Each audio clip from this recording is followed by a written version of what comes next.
This program is brought to you by 8 Tri-Media Pro Incorporated. Ang mga pahayag na inyong maririnig sa susunod na programa ay hindi sumasalamin sa himpilan 8 Tri-Media Broadcasting Network maging sa pamunuan nito.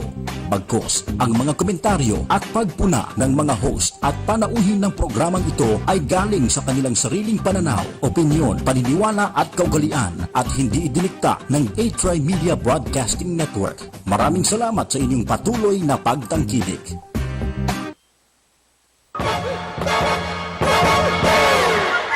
Alamin ang pinakasariwang chika at entertainment updates. Ihahatid na nag-iisang reyna ng mga Galoreans, Rodel Ocampo Fernando.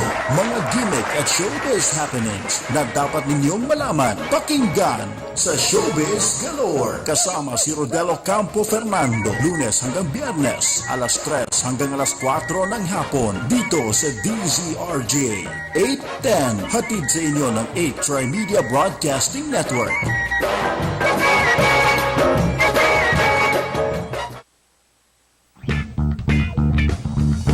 Maghahatid ng pinakasariwang chika at entertainment updates ang reyna ng mga Galorians, Rodel Ocampo Fernando, dito sa Showbiz Galore.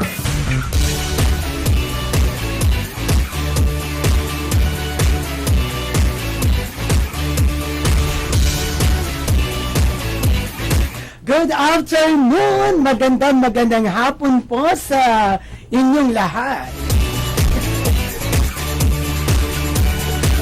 Welcome po sa programang Showbiz Galore. Muli ito po ang inyong reyna ng mga Galorians, Rodel Fernando. Samahan niyo po kami hanggang alas 4 ng hapon.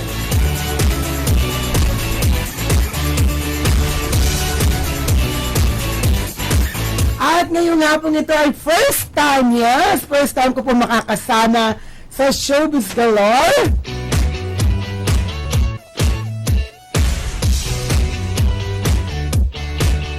Ang isa po sa mga host ng programang Ocho Diretso, mga kaibigan.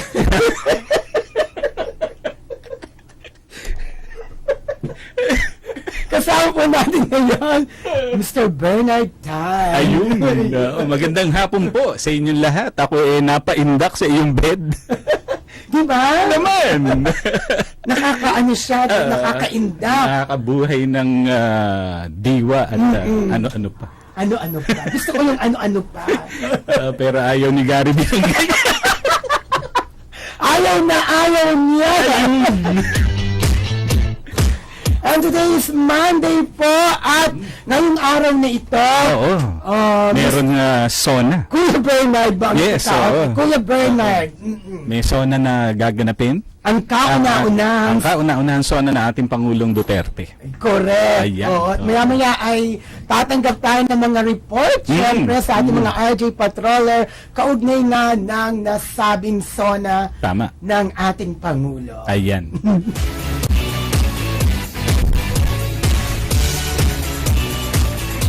Anong na-expect mo? Sa pagsauna niya, yung pagsasabi? I would expect kasi binanggit na nga na maiksi lang ito. Almost mga 30 or 40 minutes lang. Pero mukhang direct. Nabasa na nga daw ni Martin Andanar. At nung ang sabi nga niya, nung nabasa niya, mukhang lalabas daw ang pagka-patriotiko ng bawat Pilipino. At medyo naluha pa nga daw siya nung nabasa. Kaya gusto na natin talaga marinig. Naku, kailangan marinig na natin yan. Tama. At sa loob lamang ng 40 minuto. So maiksi lang talaga. Maiksi. Siguro sa kaiksiyan niya nandun na lahat yun. Nandun. At saka siguro yung ilalatag niya yung mga balak niyang mga tulad ng mga plataforma niya noon, mula nga nung pag-upo niya, nakita mo naman na isa-isa na nga natutupad, di ba? Correct. Yung mga pagbabago. Peace and order natin. Oo. At saka yung latest nga, nung pinirmahan na niya yung executive version nung FOI bill.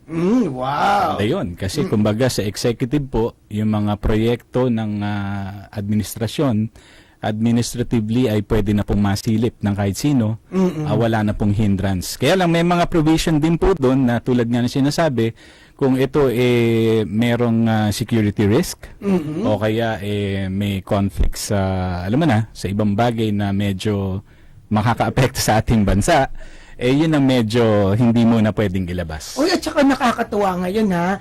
Welcome ang mga militanteng grupo. Sinabi mo. Diba? For the first time. Makikita mo na yung Commonwealth ay walang mga nakabarikadang mga barbed wires. Wala. Dati kasi layered yun mula circle, di ba? Layo-layo. Ang layo nung atas after that, sa may Tandansora naman. Kaya kumbaga kung susuungin talaga ng mga militanteng grupo yun noon, talagang magkakasugat-sugat ka. Tas ang huli-huli nun bandang gitna nun, may water cannons na. Meron. Okay, tapos after that, another barbed wire. Alam mo yun, para tong obstacle Nung mga panahon na yun, kumbaga, kung ikaw ay isa sa mga realista noon, pag nakita mo pa lang, wag na. Wag na, tutuloy pa ba kaya ako? O hindi na, ganon. Ganon. At sino-sino kaya ang mga showbiz personalities? Ay, diba? malamang si Ka Freddy. Of Malamang, course, diba? Arnel Ignacio. Si Jimmy Bondok. Sino-sino pa? At saka itong Ang si Mocha. Mocha. Nandun yun. Sino pa ba mga malalapit sa ating Pangulo na showbiz personalities? Sino pa ba to? Yung isa pang singer? Sino? Jimmy Bondok. Jimmy Bondok. Yan. Sino pa? Si Pepe Smith. Wala ron. Marami pang iba. Marami pang iba. Okay, speaking of report, yung sabi nga natin, eto na. May report ang ating RJ Patroller na si George Sikat. Binay umaasa na matutukan na ang pagunlad ng Mindanao sa Duterte administration. Pakinggan natin si Jojo Sikat. Jojo? Hello? Jo? Wala. Okay, maya balikan natin si Jojo Sikat. Jojo. Ayan, Meron na ba? Jo? Okay. Wala. Wala pa rin. Ayun. Pumasok na si Jojo Sikat. Jojo. Ay, nawala. Maya-maya natin siya balikan. At syempre, ang SONA pa rin ang ating pinag-uusapan ngayon. Totoo yun. At karamihan sa ating mga Pilipino, Kuya Bernard, ay satisfied. Tama. Sa ilang palang buwan na pamamalakad nitong ating bagong Pangulo. Actually, wala pang isang buwan. Wala pang isang buwan? Wala, oo. Kasi almost 25 days pa lang. 25 days pa lang. So, sa loob lamang ng ilang araw na yon, maraming Pilipino ang satisfied. Kasi bumaba ang crime index. Tapos, yun na nga, yung nakitang yung kanyang pangako nung kanyang eleksyon, yung kanyang unti-unti niya tinutupad. Isa tinutupad, lalo na yun dun sa drive niya against illegal drugs. Yung war on illegal drugs. At saka sa crime, di ba? Yun. Kasunod nun yun. Okay, balikan natin si George Sikat. Jojo, wala pa rin. Okay.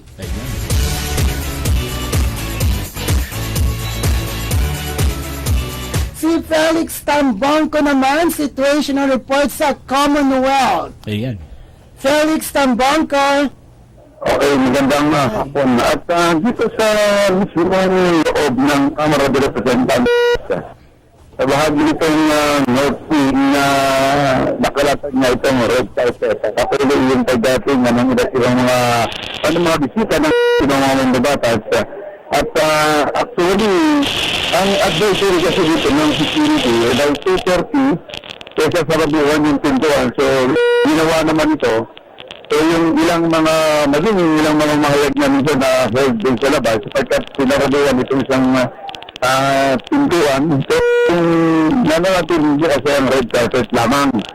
Yung pintuan sa tapat ng red carpet na ang daming pwedeng pumasok. Yung mga DLPs, mga offices, kami mga guest, pati lang mga foreign contingent. So, sa pagkama yan, patuloy pa rin yung pagdarating niya. Itong mga ilan natin mga kababayan na nakasaksi ng State of the Nation Address ni Pangulong Rodrigo Duterte. At sa pagkama yun, itong pagkamat kasi may kahinahan tayong tumanda pagka mga personality. Pero sadyang rin pumasok halos sa pansa natin, siguro yung 3,000 target na binigyan ng imbitasyon.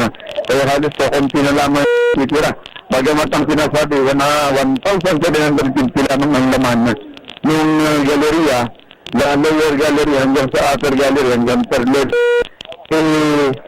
Siguro isikaping pagkasayin yung 3,000 na ini-expect at inimita na makadalunga dito sa naturang State of Address.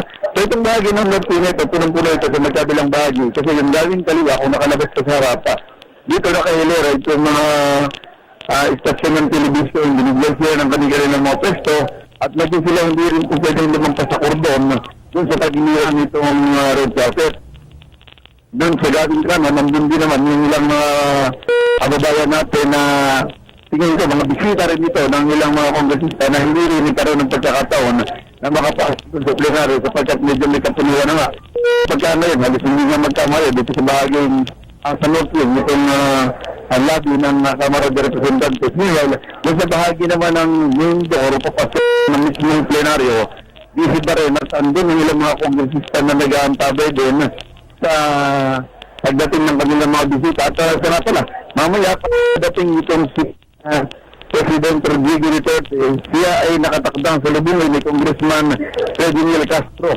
Ito yung bagong Chief Justice Speaker, si Congressman Romeo Abu, si Eric Pinson, at si Congresswoman Mercedes Alvarez.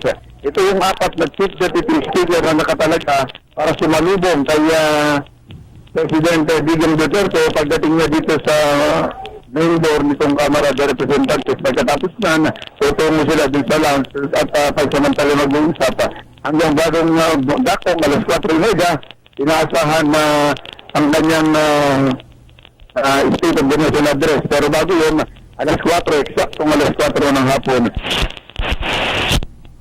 Ay, naputol yata. Nagkaroon ng ang kanyang komunikasyon. Oo, naputol lang kanyang linya. Tatanungin ko sana si Felix kasi parang sinasabi niya na hindi lahat nakakapasok sa loob ng plenary hall dahil nga halos mapupuno na. Ang intindi ko kasi doon per invitation yun eh. So, paano kaya to? Nagpalabas ng napakaraming invitation tapos limited seats?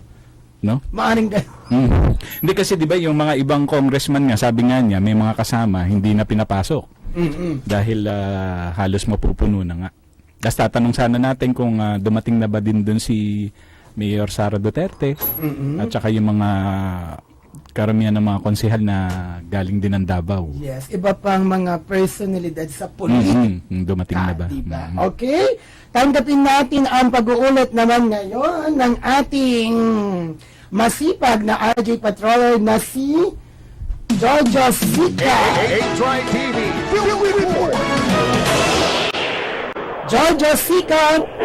Yes, tatang mga itong siya sektora sibilay na matututukan sa itong lunch sa Mindanao sa kasalukuyang Duterte administration at pininiwala itong sibilay na matapos na malok na sa pwesto si Pangulong Rodrigo Duterte at malayo sa butuan kanina sa 2 kapuluhan ng Kongreso, sina Senator Sabrina Coco District bilang Senate President at Congressman Pastor Alvarez bilang House Speaker ng 17th Congress na kapwa na Mindanao mas sa posibilidad namin at yung kabilad at kapayapaan sa rehiyon na.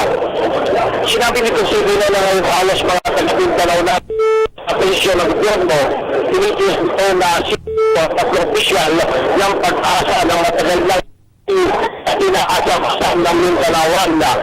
Tingnan kanina dito sa batasang pambansa, pati yung Pangulong PNP Ramos Susana, yan sa ito na ang sona nito si Pangulong Duterte, ang pinakamagandang sona sa kasaysayan na sa base sa mga mensahe na ipararating nito mamaya ng State of the Nation Address sa mamayang Pilipino. Sa kasalukuyan na yun, nakikita na natin dito yung pagdating dito sa itong si Senator Alan Peter Cayetano, kung saan ay kanina hindi ito dumalo sa sesyon eleksyon sa Senado. At yung ginawa ng botohan ng Senado sa ito. Tumahan dito sa harap na ito si Manalo, Congressman, Vilma Santos Recto. Vilma Santos. Yung Congressman, yung isang distrito sa may lalawigan ng Pampanga.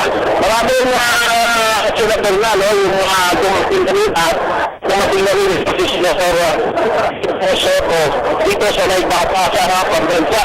At kanina niya nakapalayan din natin. Ito si Senator Angara, no, ito ngayon medyo babawal ang panayang dito sa may lapit. At kung saan ito pinakasarap natin ito, Edgar Dong. Pagpapalik tayo sa mga ipapaghaganatan dito sa batas ng pambansa, ang SONA, Pangulong Duterte. Ang pilan na mga Pilipino. Maraming salamat, Georgios. May lakad ka ba? Medyo, Hindi tayo narinig. Jo! Wala. Nawala. Okay. Ngayon naman si Lawrence Tanghoko, mga delegado mula sa ibang bansa, Ayan. nagdadatingan na. Patuloy mga kasama, sunod-sunod ang pagdating ng mga delikado mula sa ibang bansa. Sa kanilang panigay ng itinasakyan na may mga banderitas, sa harap ay dahan-dahang sumabay at tuloy ng mga sakit na agad kumaliwa sa IBT Road. Ang kakaiba sa tuwa ng ito at nusundan ng mga nasabing delegado ay ang mga mismong militanteng grupo. Partikular na nating naipatan ang sasakyan ng China, Mexico at Saudi Arabia na pawang pinupunta ng kanina ng mga escort. At sa kasalukuyan niya, medyo nagkaroon ng pagsikip ang lagay ng trapiko dito sa harap ng Sandigang Bayan. Pero tuloy-tuloy naman ang kanilang paglalakbay. So, ilawin pa noong unang tuloy ng Pangulong dito sa CDRJ, ikang iya ang ikas ng bawat issue. Maraming salamat.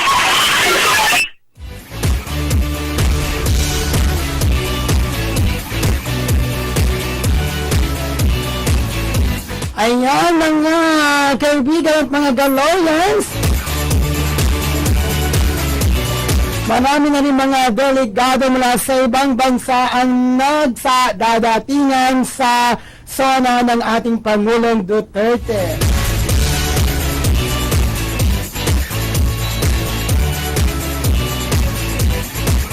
At marami na rin mga personalidad sa politika at showbiz ang nandoon na rin sa gagawing SONA ni Pangulong Duterte.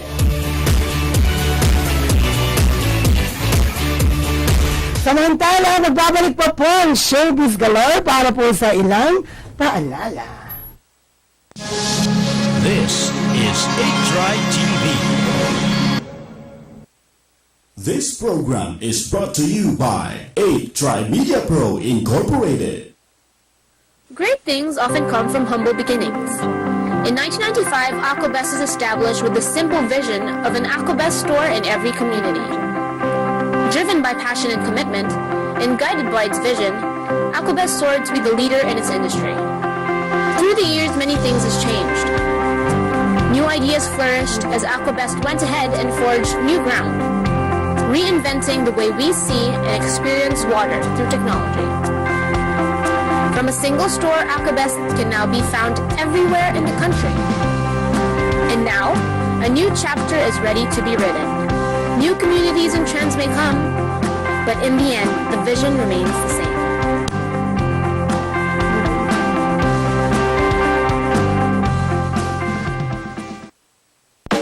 Mantikang makapit, mag-dishwashing na Zuli! That's Zuli! I found the one! Kalsebo pati lansa I love it! Sulit pa yan! Pagdas paste o doble pack ang dali ng hugasan. That's the way! That's Zuli! I found the one! That's the way! That's Zuli! I found the one! Todo linis presyong sulit! Das! Sobrang init. Sumakit ang ulo ko. Buti, mabait katabi ko. Taas ng lagnat ko noon. Buti may nagmalasakit. Nanghina ako sa headache. Buti may tumulong. Sa sakit ng ulo o lagnat, kusang lumalabas ang pag-aalaga. At wala nang hihigit pa sa ingat na napapagama natin kasama ang Biojesic po. Biojesic na. Mrs. Biojesic po. Biojesic, ingat na damang-dama. Trusted quality healthcare. Unilab yan.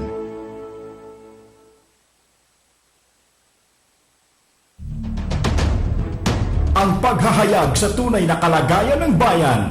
Ano nga ba ang adhikain at nais gawin ng bagong administrasyon para sa ikauunlad ng bansa? Tunghayan ang kauna-unahang State of the Nation address ni Pangulong Rodrigo Roa Duterte sa July 25, 2016. Sabay na mapapakinggan sa DZRJ 810 at mapapanood sa Cable Link Channel 7. Hatid sa inyo ng A-Tri-Media Broadcasting Network, ang himpilan ng bawat Pilipino.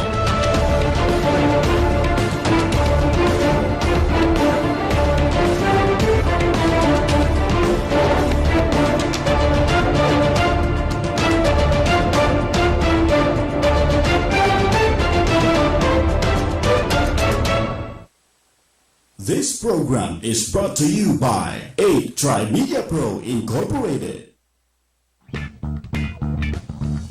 Maghahatid ng pinakasariwang chika at entertainment updates ang reyna ng mga Galorians, Rodel Ocampo Fernando, dito sa Showbiz Galore.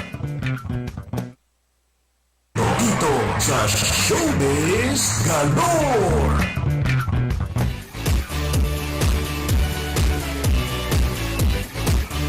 Nagbabalik ang Showbiz Galore.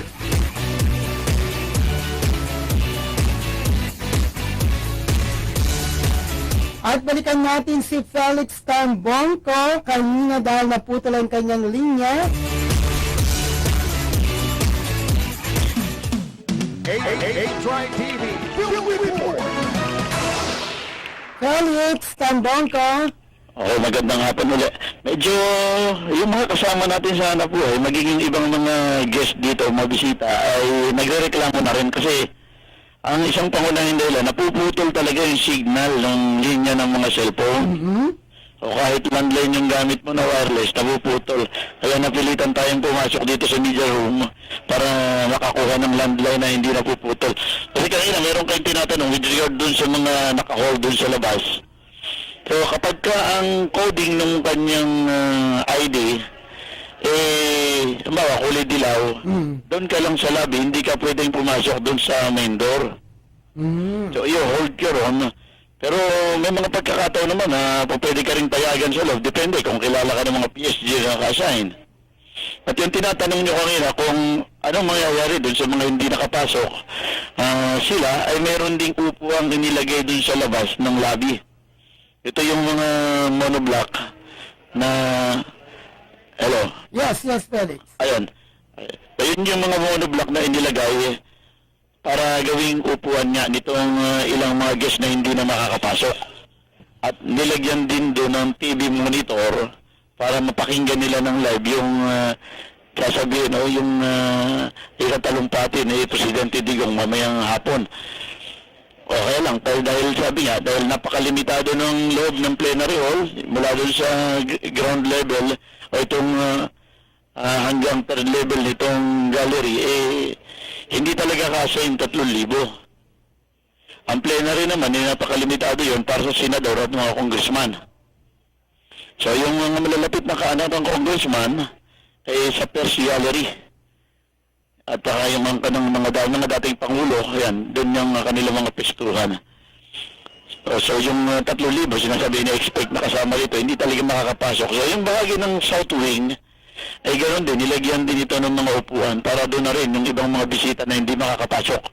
At meron din mga kukulang TV monitor para mapakinggan nila yung speech.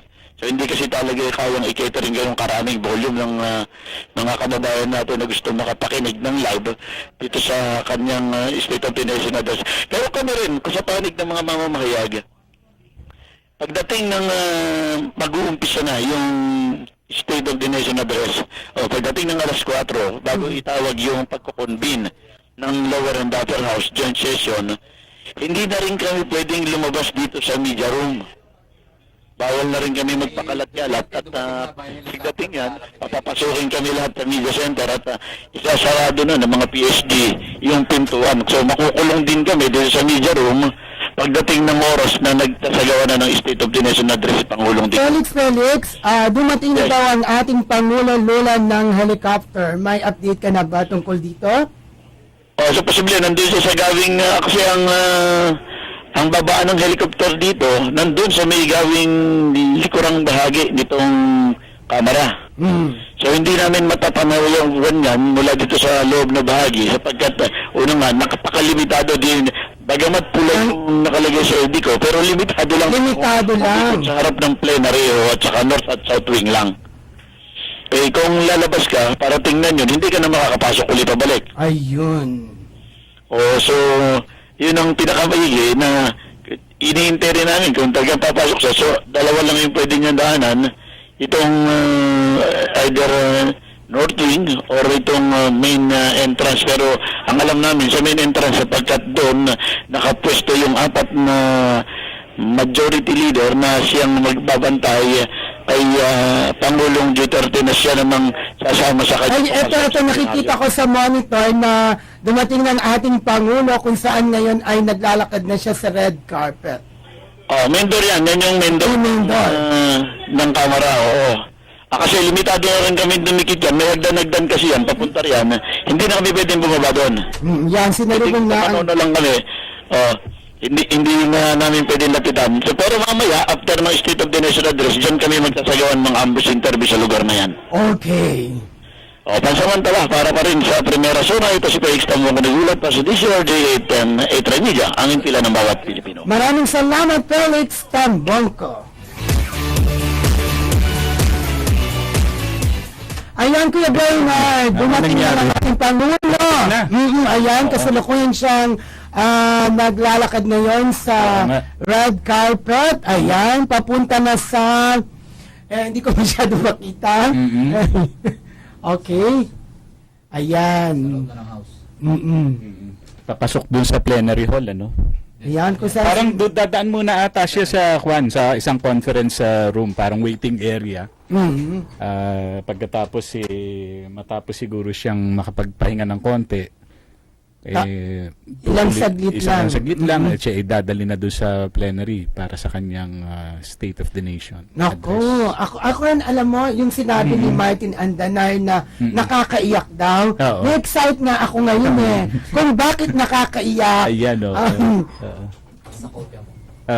okay. Ayan. Samantala, ang ating oras ay 3:30 na po ng hapon.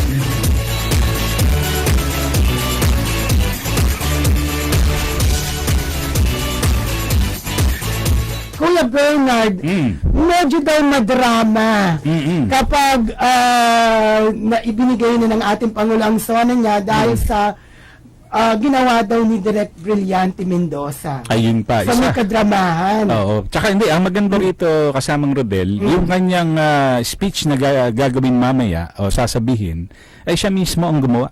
Siya mismo. Siya mismo. Walang speechwriter. So maraming kauna-unahan So dito mo makikita na talagang madamdamin siguro ang kanyang pagkakagawa. Kaya nga siguro na nabasa ni Secretary Andanar, na-moved siya, kumbaga. Correct. Mismong sa kanya nang galing, di ba? Hindi katulad ng iba, kasamang Bernard. No. Alam mo na. Yun na yun.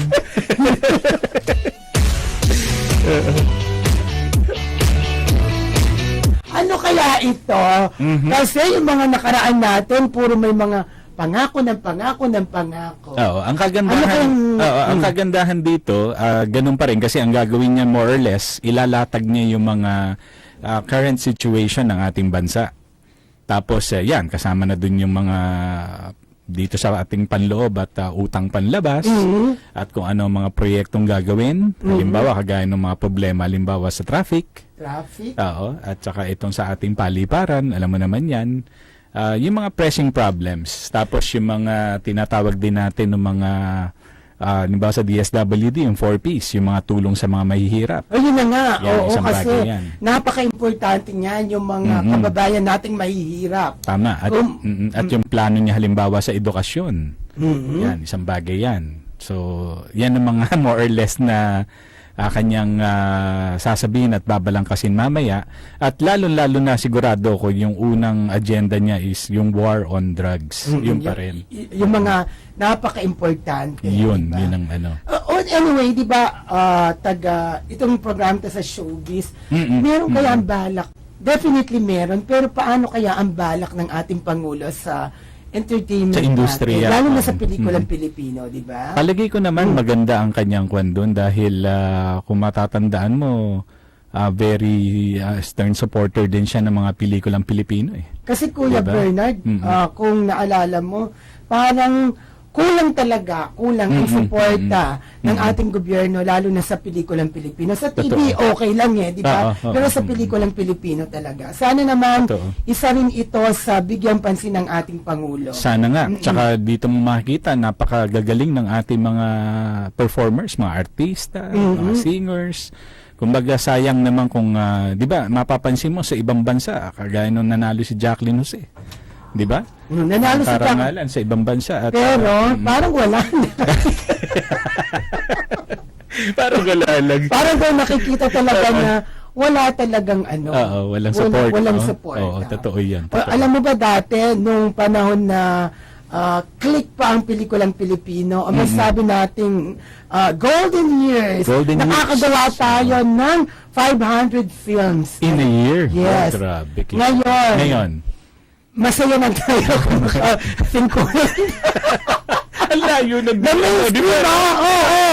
na makagawa tayo ng swerte na kung makaisang daan tayo. Talaga. Na mainstream. At saka parang ngayon sa mga ilang taon na nagdaan, ang parang inaabangan yun na lang film fest Di ba, no? At saka yung mga pelikula ng Star Cinema. Yan, oo. Kumbaga yung ibang productions, medyo talagang tagilid na. Naglilo, talagang ayaw na ata mag-produce o ano man. Marami na nagsara talaga na pampelikulang production dahil sa pagbaba talaga ng suporta sa ating pelikula. At doon mo makikita ngayon yung kaakibat nun. Kasi syempre maraming mga nagtatrabaho para dyan. Sa isang production, hindi lamang po ang mga artista dahil marami po mga nasa likod niyan. Mga manggagawa. Mas marami na manggagawa na mga nasa likod ng pelikula. Sana matutukan ito ng ating gobyerno. Tama. At saka alam mo, Del, ang pinakamaganda nito, sana matulad tayo one day sa isang konsepto na parang parehas na rin siguro sa ibang bansa tulad ng Hollywood dahil doon mas nakikita mo mas maganda po ang bayad sa mga nagtatrabaho sa likod ng camera kumpara dun sa mismong artista. Ay naku, dito sa atin dito artista muna bago director, bago yung mga kwan Correct. Naku, sana matutukan niya. Sana. Anyway, tumanggap ulit tayo ng pag-uulat mula kay Gina Mape. Ayan si Gina. Umula na sa batasan bago mag-umpisa ang SONA. Gina Mape? Wala rin si Gina. Nawala si Gina sa ere. Gina Mape. Okay, balikan natin si Gina. Maya-maya si Gina Mape. Ayun nga ang banggit, mukhang asahan daw na medyo uulan talaga. May mga kalat-kalat na thunderstorm yata. Sa bagay, natatanaw natin dito na medyo makulimlim talaga ang panahon. Kaya aasahan na uulan. Pero ano yan kumbaga yung ulan na yan at least ngayon walang masyadong mga tinatawag natin kasi kung imagine mo na halimbawa maraming mga militante na nandiyan sa labas tapos hindi man lang makalapit dun sa batasan tapos uulanin pa ang hirap nun. Hindi kagaya ngayon mukhang accommodating. Tsaka maganda ngayon Del, mukhang baka daw imbitahan baka lang open daw sila na baka imbitahan yung mga leaders neto mga nag-rally. Oo. Kasi kagaya nung nangyari na alala mo nung unang inaugurasyon ni President Digong, yung mga nag-rally sa Mendiola, pinapasok ng mga leaders nun eh. At winelcome talaga. Winelcome, pinakain at kinausap. So ito, baka... Mukhang mangyayari din. Mukhang malamang, no? Malamang papasukin niya. Possible. O ano naman ang opinion mo dito na hindi raw pupunta Si ang Pangulong dating Pinoy? Pangulong Pinoy? Medyo ano yun. Kasi kumbaga, maraming dahilan na lumabas. Una, may mga nagsabi na ayaw ata niya makatabi si President Gloria. Oo. Pangalawa, meron din mga nagsabi na kasi nung siya ang unang nagsona, ay wala siyang ginawa kundi sisihin yung nakaraang administrasyon, di ba? Ni Gloria. Oo. So ngayon, alam naman din natin, itong mga nagdaang administrasyon niya, may mga nagawa naman din maganda. Pero yung mga pong malapit sa atin, tulad po ng mga transportasyon gaya ng LRT at ating paliparan at yung mga issue ng tanimbala, ang dami po eh. Tapos yung binaril niyang SS pension na hindi niya binigay last minute, no? Ay yung mga ganon kasi hindi maiwasan na mabanggit ito rin. Pero ako ay naniniwala na hindi yan ang ating bagong presidente ngayon. Hindi aabot doon sa maninisi siya. Hindi naman. Kaya lang, ko rin. ang problema, mapapag-usapan yung mga problema. Siyempre, pag napag-usapan yung mga problema, babalik tayo doon sa magkakatinginan at teka lang, sino ba punot dulo nito? Kaya alam na niya sigurado ang mangyayari. Kaya mismo siya na nagdesisyon na huwag nang umattend. Okay, balikan natin si Gina Mape. Gina, kumusta ang lagay ng panahon dyan? Yes, Rodel. And Mildred. Ay, wala si Kuya Bernard ang kasama ko. Biglang nagpulasan yung mga demonstrator dito at mga pulis. Ganun din yung iba pang maksamahan natin sa pamahayag. Yung biglang bumuhos ng ulan dito sa Commonwealth Avenue, IDP Road, sa bahagi ng Batasang Pambansa. At malakas-lakas din yung biglang buhos ng ulan. Kaya yung mga tao rito ay biglang kanya-kanyang safety na. Kanilang sabi na, kanilang hanap ng masisilungan. At napuno nga halos itong isang terminal dito ng mga tricycle, no? At umuulan, umaaraw, kaya masyadong mainit ang panahon. At napuno rin nga dahil meron isang screen dito ng TV na kung saan ay pinalalabas nga, nakamonitor sa nagaganap dyan sa Kongreso. At may mga tao kaninang yung mga nagpapasukan dito sa main entrance ng Batasang Pambansa. Ngayon ay napapansin ko na mga naggagabasa na sila. Palabas na sila patungo na ng Commonwealth. Yung Commonwealth ay parang yung bulang naglaro. Yung kanina ay napakasikip na daloy ng trapiko. Matindi pa rin ang sikip ng araw, mainit. At dito sa footbridge, no? Halos nagpupuntahan na rin dito ang mga tao.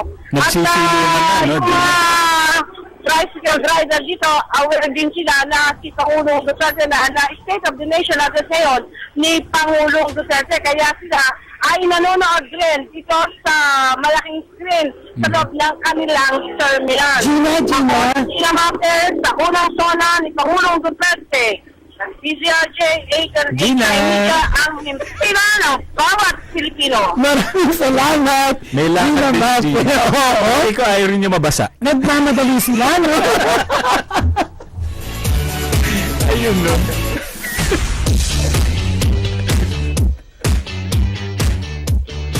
Okay, siguro kailangan muna natin mag-break.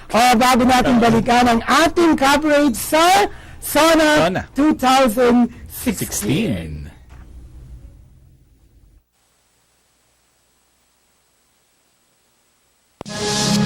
This is 8 TV. We're the patsies, the cover-up. Don't forget, we're the bad guys. What? You're going somewhere very bad to do something that'll get you killed. So was that like a pep talk? Oh, yeah!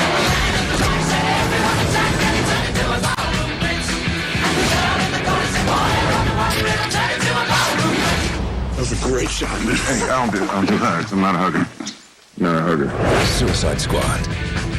Only in cinemas. I asked Kevin to throw together maybe a couple of logos for us. Oh. Is it the boobs you don't like? Because I can make them bigger. Somebody's trying to unleash the dead on New York City, and we may be the only ones that can save it. Let's go. We need to fight these damn ghosts.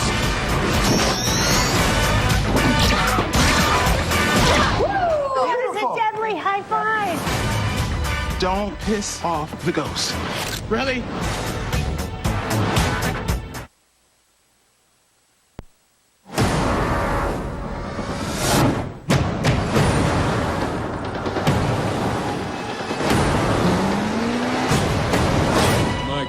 That's Jason Bourne. Why would he come back now? I know who I am.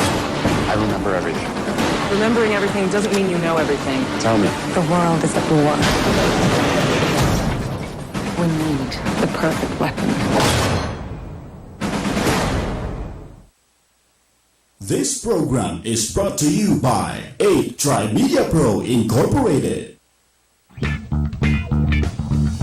Maghahatid ng pinakasariwang chika at entertainment updates ang reyna ng mga Galorians, Rodel Ocampo Fernando, dito sa Showbiz Galore.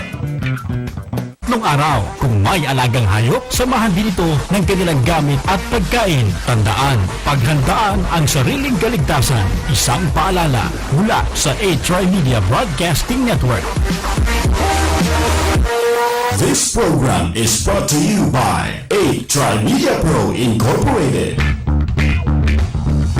Maghahatid ng pinakasariwang chika at entertainment updates ang reyna ng mga Galorians, Rodel Ocampo Fernando, dito sa Showbiz Galore.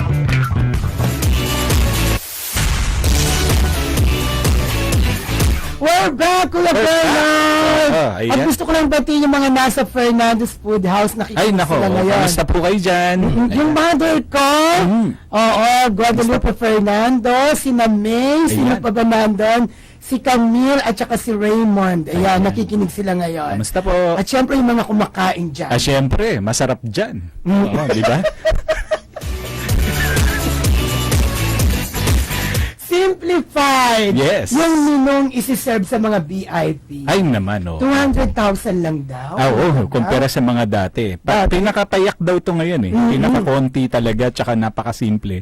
Na walang pinagkaiba halos dun sa kanyang inaugurasyon. Kung maalala mo nun, yung saging lang na minatamis, tapos may balot, tsaka yung parang pusit yata na may tawag dun eh. Yun lang mga ganun halos kasimple. So parang na-expect din daw na mayroon din daw banana Q ngayon. Meron din. Oo, yun ang favorite kasi niya. Sandwich. Ganun lang maruya, kasimple. Oh yes. Wow. Kaya nga.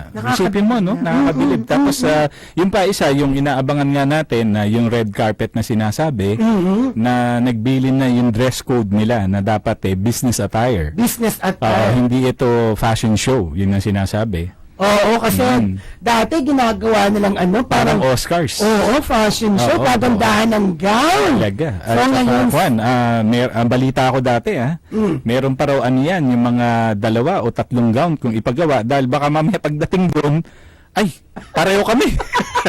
Lalo na yung mga ating mga congresswoman, patalbugan. May IBHs mo siya, di ba? Kaya minsan yun din yung yung hindi siya maaga darating. So, nanonood pa ng TV yun. Naku, di ba, no? Para makita, teka, parang pareho to nung susod ko. Naku, kailangan di ako matagyan nito. Ganon, may mga ganon.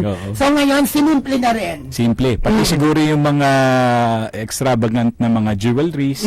Siyempre naman, kung business attire yun, dinidiscourage din na isuot. Correct. Alam mo, totoo yan, Del, no? Na kung makikita mo talaga kung ano ang leader at kung ano ang kanyang direksyon na tinatahak, magsusunuran. Oo, susunod talaga. Alam mo bang yung plakang 8 ng mga congressman ay tatanggalin na? Maganda rin yan. Maganda rin yan, no? Tatanggalin na talaga. Kaya kung kumbaga, magiging ordinary plates na lang yan. Tapos, ito pa, yung word na honorable na tinatawag sa mga congressman, ayaw na rin ipagamit. Basta congressman na lang. Talagang tuloy-tuloy na talaga ang pagbabago. Yun ang sinasabi. Dahil kumbaga, ang presidente nga natin, ayaw niya magpatawag ng His Excellency. Ang gusto niya, Mr. President lang. Mr. President. Ganun lang kasimple. Ganun kasimple. Ganun kasimple. At di ba nga sabi nga niya, pagka daw siya ay nakikita, ayaw na nung siya ay binabaw. Ayaw niya. Ganun siya no? Tsaka kung mapapansin mo kasama Del, yung kanyang pananamit na mga pinupuntahan siya, mga speaking engagement na itong mga nakaraang almost 25 days, no? Talaga napaka-simple lang talaga ng kanyang kasuotan at uma-appear siya doon sa mga engagement ng para bang di ba? Naka-t-shirt lang siya na dekwelyo. Magkano kaya yung niya ngayon, yung barong na susuotin niya? Siguro ang mura lang. Napakamura lang nun. Oo, napakasimple lang siguro. Hindi katulad dati, di ba? Oo, dati kung magsuot talagang ng barong, magkano? Totoo yan. At saka, 200,000. Kalalaki. Ganun. Oo, 150,000. So ngayon, baka ang barong lang ng Pangulo natin nagkakahalaga lang siguro ng... Baka 6,000 lang. Mahal pa. Siguro mga less than 10,000 lang, mga ganun. Mga ganun lang, oo. O baka nga pag sinumpong yung pagpapayag. Baka yung sinuot niya okay yan, yung sinuot din niya noong inauguration, which was already let's say, 25 days ago lang. So baka sabihin niyang, yun na rin lang uli sa suot ko. Okay lang ako. Kumbaga dito mo makikita na he doesn't really care about. At saka pwede naman pala. Pwede naman pala. Talaga. Hindi naman pwedeng, hindi pala lagi na lang magarbo, di ba? O ito, example ng ating bagong Pangulo. At saka yan yung sinasabi mong leadership by example. Correct. So pag sa kanya mo nakikita yon, tulad ng sinasabi natin, nakakahiyang, ayaw nga niya sumakay tsaka ayaw niya sumakay sa mga luxury cars. Ang feeling niya kasi para bang nakakahiyang sumakay sa isang mamamahaling sasakyan kung ang mga kababayan mo naman nakikita mo nagugusto. Yun ang gusto ko sa kanya. Lagi niyang iniisip yung kanyang mga kababayan, lalo na yung mga mahihirap. Yun ang gusto ko rin sa kanya. And it proves na kagaya nito, tulad nga nung handa nung nakaraang inaugurasyon at ngayon dito sa kanyang zona, kaya naging ganun kasimple ang pagkain. Magkano nga bang steak dati? Ay, sobra yun. Steak lang yun. Magkano kasi yun? Grabing steak yun, no? Nung sinita yun, ang sabi, gusto niyo ba magutom ang Pangulo natin? Hindi naman po. Di ba? Kaya lang hindi naman, di ba, no? Kumbaga parang may mga makakainan naman na hindi naman, nasa sa iyo yun nasa tao talaga Kumbaga dito mo makikita na sa totoo lang, ang pera talaga, kung ang tao walang malasakit. Walang pagpapahalaga. Walang pagpapahalaga, walang pakundangang gastusin niya kung hindi kanya. Pero kung ang taong may malasakit at may tawag dito, may compassion, no? Nakakaintindi, may empathy kung tawagin natin. Magiging sensitibo siya sa ganyan. Correct. Na ginagawa ngayon ng ating Pangulo. Yan. Diba? Na kumakain pa mismo sa karinderya. Naman! Talagang kuya, tuloy-tuloy na talaga ang pagbabago. Ang pagbabago. Hindi lang, parang... Hindi lang mang sasalita. Tsaka ito palagay ko wala tayong masyadong maririnig dito na mga tinatawag nila mga taglines. Kasi dati marami. Kasi nung sa kanyang inauguration, wala kang masyadong marinig na walang kumpare, walang kumare, walang ganyan. Walang ganon. O di kaya kung walang korap, walang mahirap, yung mga ganon, kayo, ang boss ko, walang ganon Basta kumbaga, diretso lang. Diretso, straight. At yung speech niya nung nakaraang inauguration niya, directive na nga. Directive sa kanyang mga tauhan na ayaw kong pinag-aantay yung mga tao sa mga pangangailangan nila at ayaw ko rin ng mga redundant na offices. Correct. Kumbaga, kung kukuha ka ng kapirasong papel na dapat i-honor na sa lahat ng ahensya, maaring isa na lang. Di ba? Ang ganda. Tapos doon din lumabas yung dapat ang passport natin, gawin na lang 10 years. Ang layo kasi hindi na every 5 years. Tapos pati yung mga lisensya ng ating driver's license, yung mga ganun. Kasi nga to avoid yung tinatawag natin na paulit-ulit lamang na proseso. At saka ina-avoid din niya yung corruption. Diba? At saka ang nabawas mo doon yung gastos ng kababayan. Nung tayo, isipin mo after 3 years magpaparenew ka na naman ng driver's license. So kumbaga ang punto na lang dito yun na nga, no? It cuts you the cost para magpa-renew every a certain period. Nako, Diyos ko. Ayan, at saka, yung pa palang isa, di ba? Gusto niya na parang magkaroon yata tayo ng national ID system. Na dati Pabor ka ba doon? Dati nang tinutulak to Ako, okay lang ako doon. Kasi lumalabas dito, yun sinasabi nila dati na baka yun daw mga sikreto mo o di kaya maging open ka sa tinatawag natin cyber hacking or something, ano? at mapasok ng mga masasamang tao yung ganun. I don't think so. Kasi kumbaga kung yan naman ay secured in the sense na halimbawa meron na sasabihin natin na certain limitations din ng government natin, so meron pa rin naman na safety nets kung tawagin.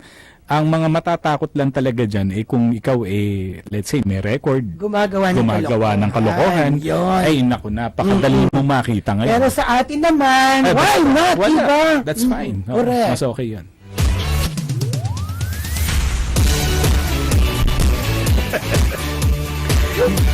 Ang dami rin palang di ba, mga nanalo mga taga-showbiz na tumakbo bilang mga congressman.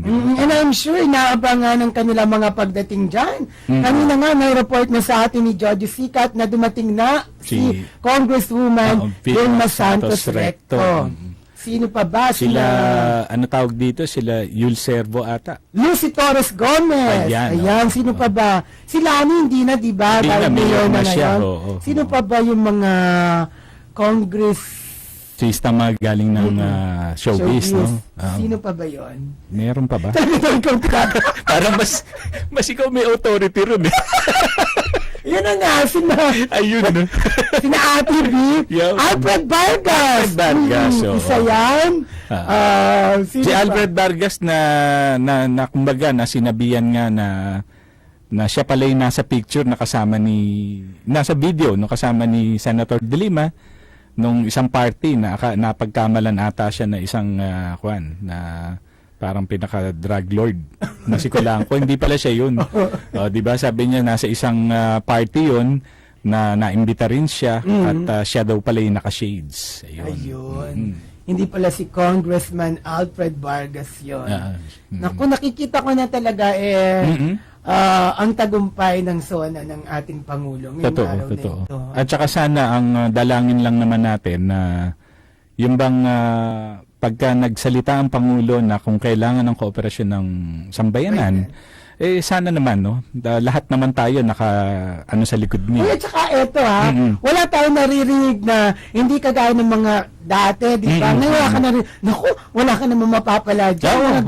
Wala. Parang lahat ay hopeful. Yes. At saka lahat ang maganda rito kasi, kaya ganyan, kung ano yung sinasabing nagawa na niya sa Davao at gagawin niya sa buong bansa, mukhang nasisimulan na niya, di ba? Lalo na yung war on drugs nga. Bagamat, syempre, kahit tayo naman, ayaw natin ng mga summary execution. Correct. Ayaw din naman natin yung improperly, sabihin na lang natin, napatay sa operasyon na illegal, di ba? Pero merong mga proseso na tinatawag yan, tulad nun, halimbawa, kung nanlaban ng kriminal at umaksyon ng pulis, pero may mga investigasyon pa rin naman ginagawa yun. So, kumbaga, wala pa rin nating pwedeng sabihin na mali agad. Correct. Diba? Ayun na nga. Saka yung mga nagsisuko, ang dami kaya. Ang dami. Tsaka nakatutok talaga ang sambayanan ngayon sa gagawin niya. Positibo talaga ang mga pananaw. Ang effect. Totoo yan. Totoo.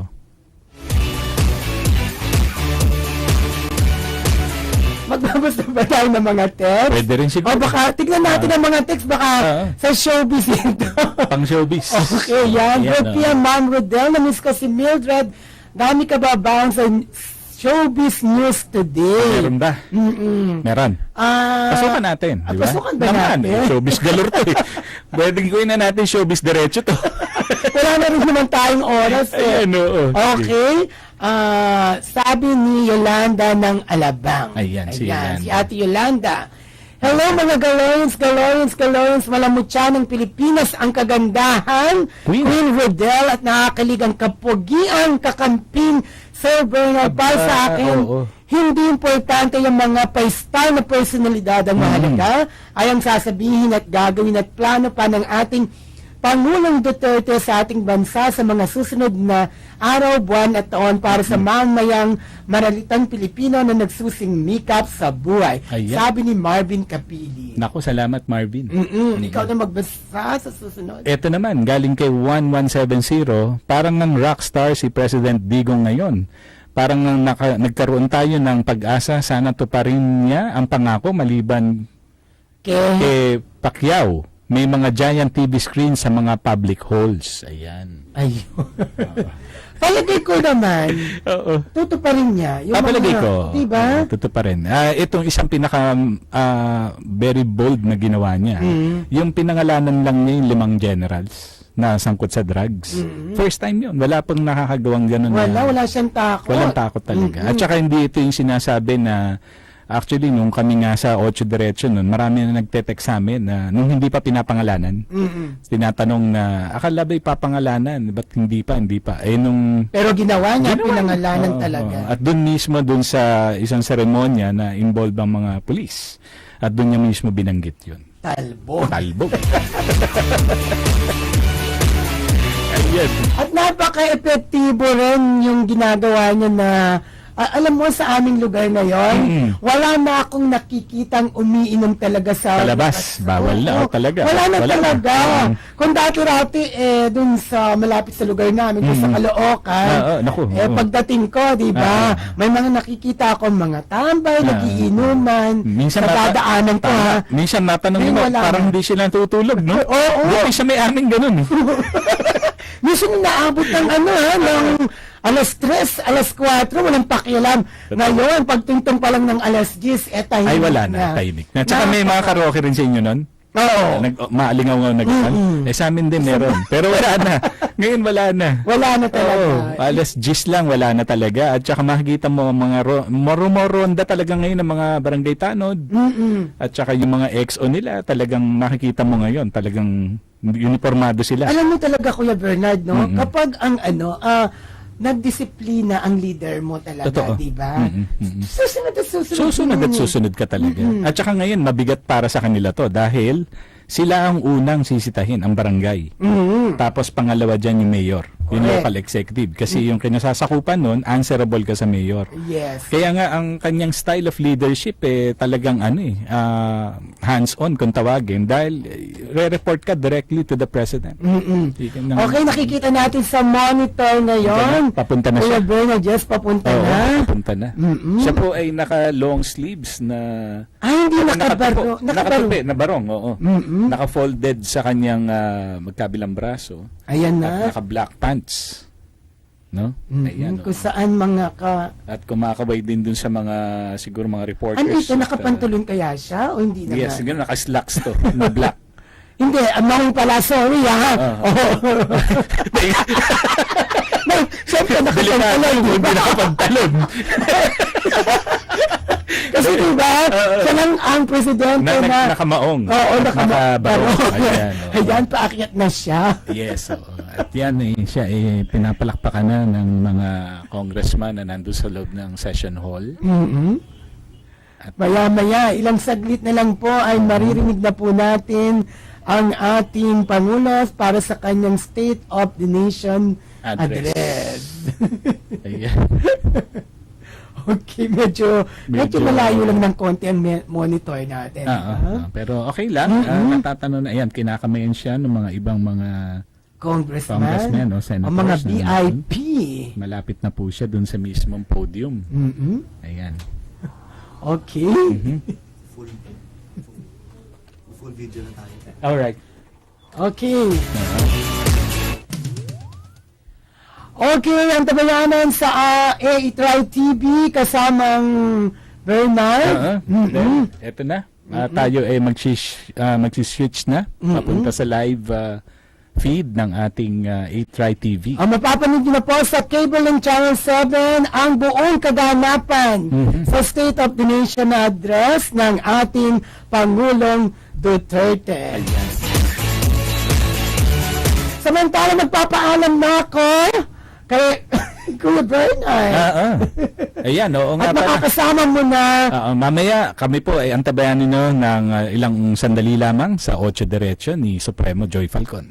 Dito po sa DZRJ 8:10 a.m. At ngayon sa cable link po ay mapapanood na po ang buong kaganapan sa State of the Nation address ng ating Pangulong Duterte.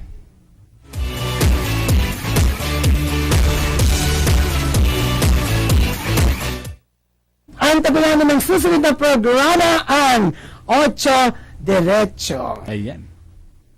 Part of the House of Representatives, the joint session is called to order.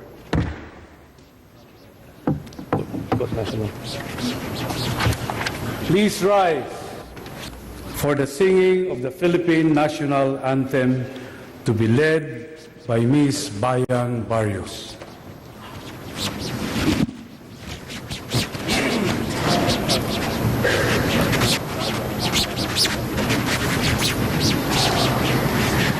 Bayang magiliw, perlas ng silanganan, alab ng puso, sa dibdib mo'y buhay. Lupang hinirang, duyan ka ng magiting, sa manlulupig, di ka sa simoy at sa langit mong bughaw, may dilag ang tula at awit sa paglayang minamahal.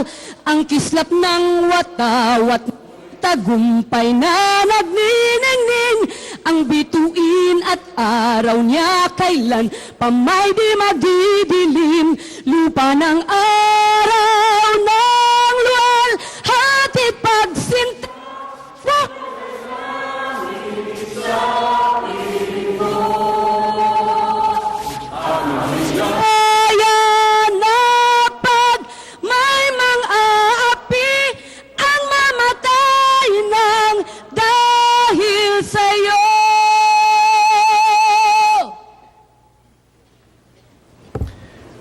Please remain standing for the nation's prayer.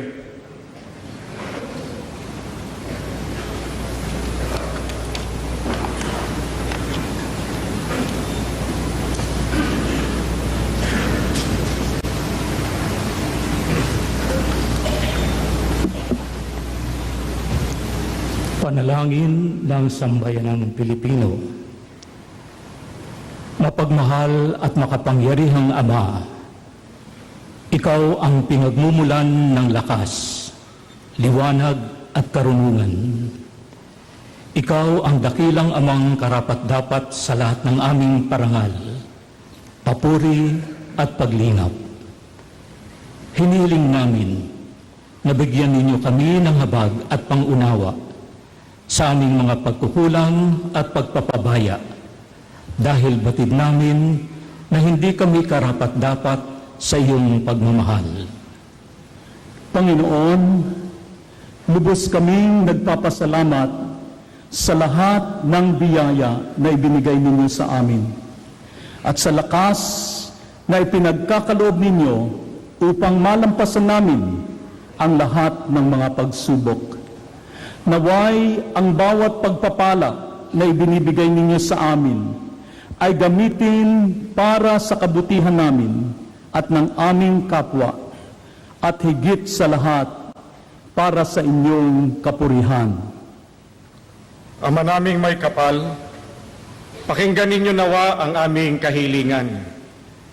Tulungan ninyo ang aming Pangulo, si Rodrigo Roa Duterte, at ang pangalawang Pangulo, si Maria Leonor Robredo, upang sila ay patnubayan ng banal na espiritu sa bawat hakbang na kanilang tatahakin. Gabayan ninyo ang lahat ng mga pinuno at naglilingkod sa pamahalaan upang ang mga puso nila ay magkaroon ng kababaan ng loob at sila ay matutong magmalasakit para sa mga dukha at nasa laylayan ng lipunan. O Allah na magkapangyarihan at mahabagin, naway lahat ng lingkod ng bayan ay matuto na mamuhay ng payak, maging bukas palad at magtaglay ng katatagan ng loob. Dalangin namin ng pagmamahal para sa bayan at pagsasakripisyo ay mamayani higit sa sariling adhikain, habang ang laban sa karahasan na nagaganap, naway ang mga tagapangasiwa ng ating batas ay mapangalagaan at mabigyan ng proteksyon. Kalingain mo kami mapagmahal upang ang pagkakaisa ay mahari sa kabila ng aming magkakaibang paniniwala. Naway at lubos na pagpalain niyo ang bayang Pilipinas ayon sa inyong kagustuhan. Idinadalangin namin, Panginoon, na maghilom ang aming bayan at ang kapayapaan at kaunlaran ay mamayani ngayon at magpakailanman. Amen. Amen.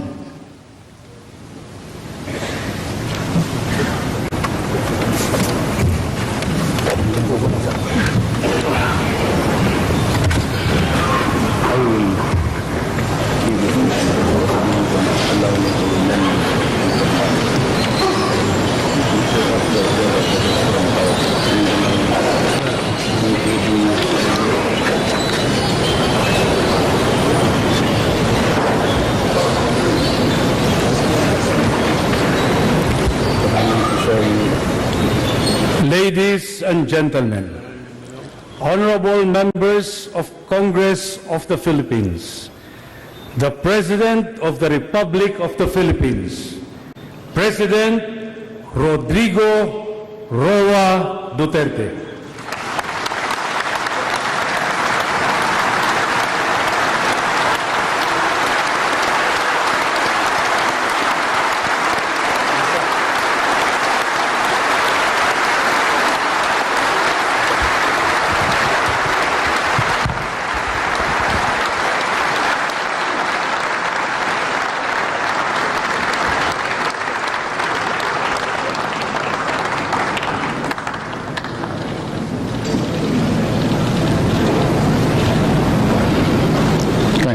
Thank you. Allow me a little bit of informality at the outset. You would realize that the three guys in the elevated portion of Congress are from Mindanao. So wala na talaga kaming masabi.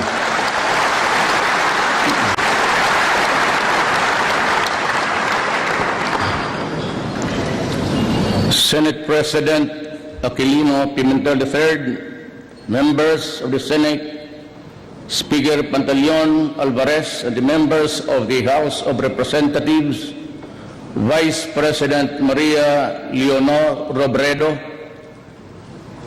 President Fidel V. Ramos, President Joseph Estrada, President Arroyo,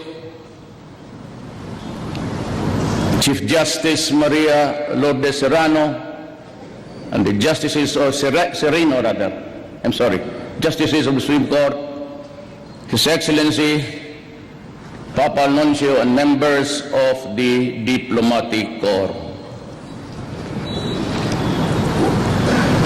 We cannot, well, of course, I have also to greet the Executive Secretary, Salvador Medaldia, the members of the Cabinet, fellow workers in government, my countrymen. We cannot move forward if we allow the past to pull us back. Finger pointing is not the way. That is why I will not waste precious time dwelling on the sins of the past or blaming those who are perceived to be responsible for the mess that we are in and suffering from. Except maybe to extract a lesson or two from its errors, we will not tarry because it is the present that we are concerned with and the future that we should be prepared for. Lest I be misunderstood, let me say clearly that those who betrayed the people's trust shall not go unpunished, and they will have their day in court. And if the evidence warrants, they will have their day of reckoning too. When I decided to seek the presidency of this republic, I knew what the ills of our country were. I knew their causes, and I was briefed on those who caused the causes. I heard the people on the streets complain that justice had become illusory, that equity and fairness and speedy disposition of cases had deteriorated into hollow concepts fit only for muscular dissertations. It was and still is very sad indeed. As a former prosecutor, I know there are always ways of knowing how fast or how slow cases go. What I did was to look into the number of postponements and the time difference between each postponement and the next setting. It was simple as that. I will appreciate deeply if we all in government attend to this urgent need. I was determined then, as I am now determined and better positioned, to wage war against those who make a mockery of our laws, including those who make life for us all miserable. I wish to assure everyone, though, that vindictiveness is not in my system, just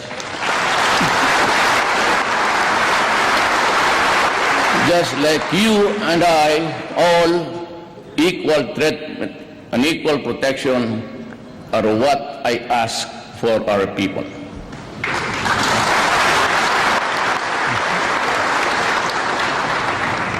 But we must have the courage to fight for what we believe in, undeterred by the fear of failing or losing. Indeed, courage knows no limits. Cowardice does. At this point, there are concerns few I wish to convey to all, to the end that as I perorate on facts, figures, plans, programs, and solutions, these concerns will not dissipate or get lost along our way. Thus, to our religious bishops, leaders, priests, pastors, preachers, imam, let me assure you that while I am a stickler for the principle of separation between church and state, I believe quite strongly that there should never be a separation between God and state. During my inauguration last 2016, I said that the fight against criminality and illegal drugs and corruption will be relentless and sustained. I reiterate that commitment today, and that is why I call on the Philippine National Police, the barangay chairman, the mayors and governors, are all those occupying seats of power and authority not to lower their guard. There will be no let up in this campaign.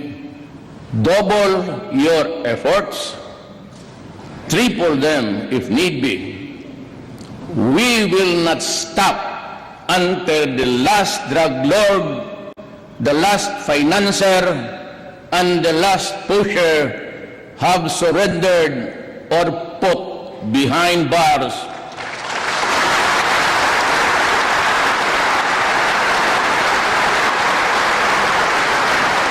Or below the ground, if they so wish.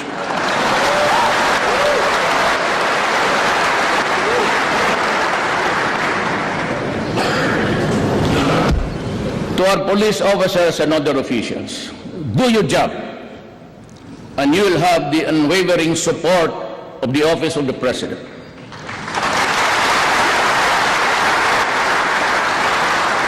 I will be with you all the way.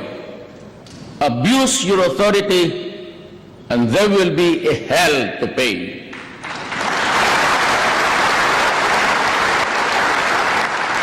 For you will have become worse than criminality itself. I order the National Police Commission to hasten the conduct of investigation and adjudication of administrative cases against police officers involved in criminal activity and illegal activities, and prescribe policies on lifestyle checks for PNP members. In this quest, I will put at stake my honor, my life, and the presidency itself.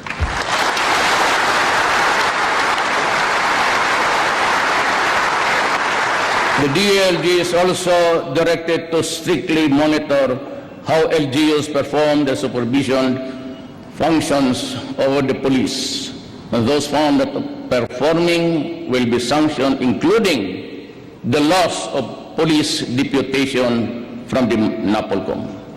Let me repeat my warning to all.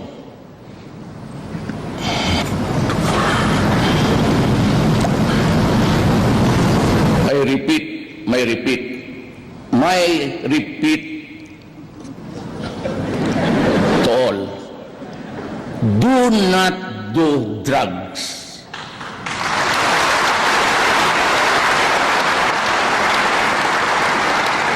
Because you will be the solution to the drug crisis that has engulfed malawak the nation. We will create an interagency committee on illegal drugs that will integrate efforts and strengthen the partnerships of all stakeholders. The reservists will be mobilized for information campaign against drug use and dissemination of information regarding drug rehabilitation program being offered by the government. Let us also strengthen our ROTC program to instill love of country and good citizenship.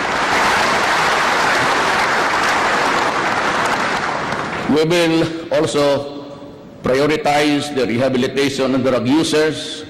We will increase the number of residential treatment and rehabilitation facilities in all regions of the country.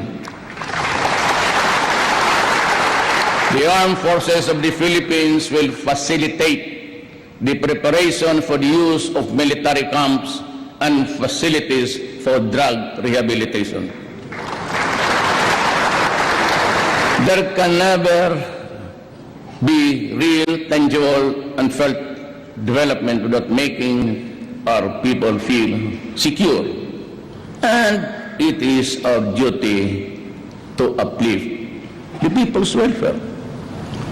With this, my administration shall be sensitive to the state's obligation to promote and protect, fulfill the human rights of our citizens, especially the poor, the marginalized, and the vulnerable, and social justice will be pursued even as the rule of law shall at all times prevail. My administration shall implement the human approach to development and governance as we improve our people's welfare in the areas of health, education, adequate food and housing, environmental preservation, and respect for culture. Human rights must work to uplift human dignity.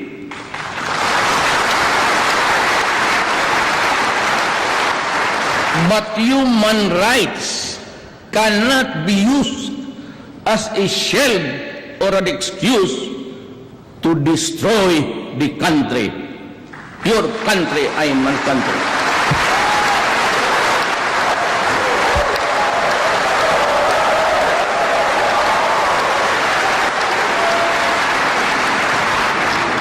Meantime, since our country continues to be confronted with internal security threats aggravated by the existence and activities of the terrorist group Abu Sayyaf, the full force of the AAP will be applied to crush these criminals who operate under the guise of religious fervor. The AP shall enhance its capability to search and engage these rogue and lawless elements. We have to strengthen our coordination with Indonesia and Malaysia to suppress the kidnapping in the waters of our neighboring countries. We will strengthen our counter-terrorism programs by amending various laws on human terrorism, terrorism financing, and cybercrime. This is our answer to the challenges of the global developments on the non-traditional threats, transnational crimes, and fanatical terrorism. Addressing global warming shall all be our top priority, but upon a fair and equitable equation. It must not stymie our industrialization. We also endeavor to develop and corporate partnership with nations sharing common interests and concerns with the Philippines, maintain and sustain bilateral and multilateral consultations and dialogues. We will continue to expand Operation Human Assistance, disaster response, maritime security, and counter-terrorism. We shall deepen security dialogues with other nations to build greater understanding and cooperation. With regard to the West Philippine Sea, otherwise known as China Sea, we strongly affirm and respect the outcome of the case before the Permanent Court of Arbitration as an important contribution to the ongoing efforts to pursue a peaceful resolution and management of our disputes.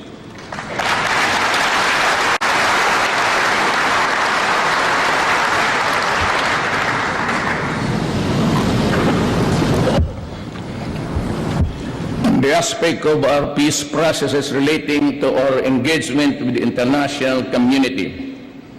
The Philippines shall remain committed to work under international and with industrial partners, achieving lasting peace and progress in the country.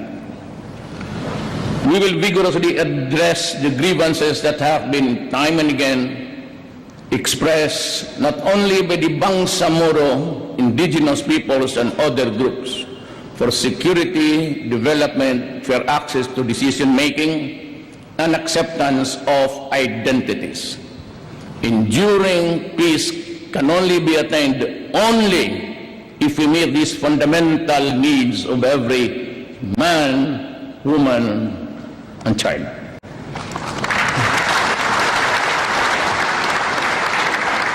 To our Muslim brothers, the Moro country, and the members of the CPP, NPA, NDF, let me say this. All of us want peace. Not the peace of the dead, but the peace of the living. We express our willingness and readiness to go to the negotiating table. And yet, we load our guns, fix our sights, pull the trigger. It is both ironic and tragic, and it is endless. Well, we extol the bravery and heroism of our soldiers. Kayo, the rebels, do the same for your members and fighters.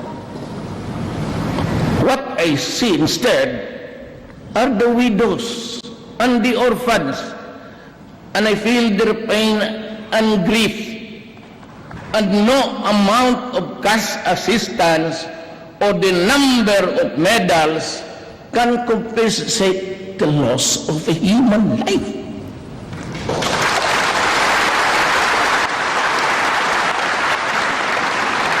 Sorrow cuts across every stratum of society.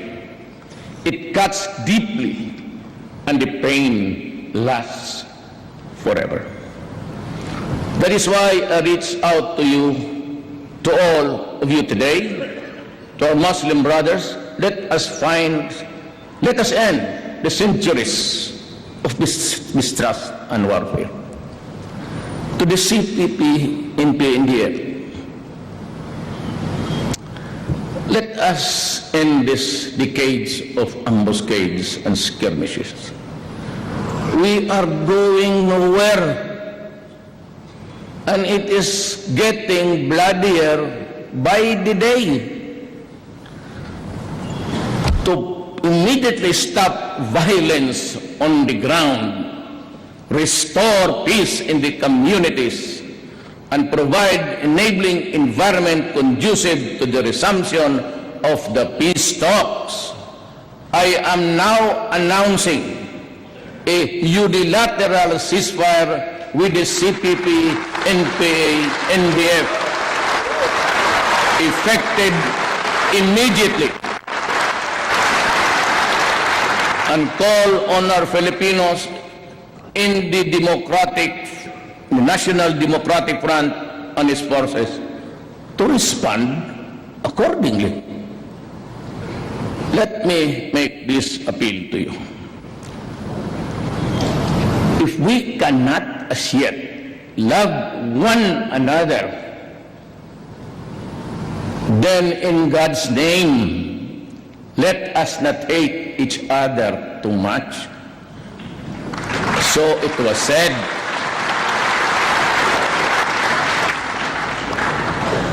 I say the same to you today. We will strive to have a permanent and lasting peace before my term ends. That is my goal. That is my dream.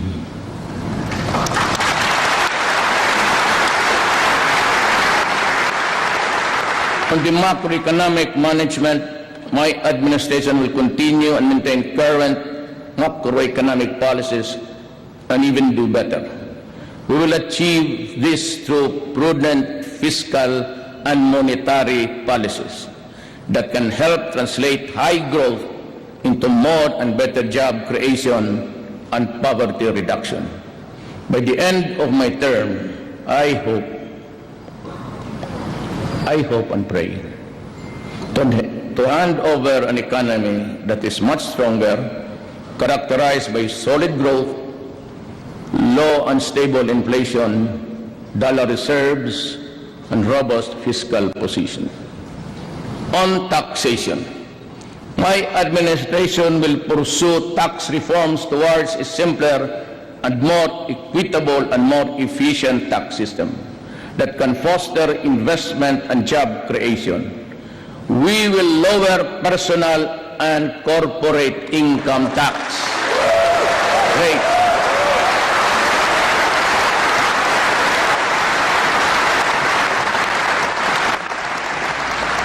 and relax the bank secrecy law.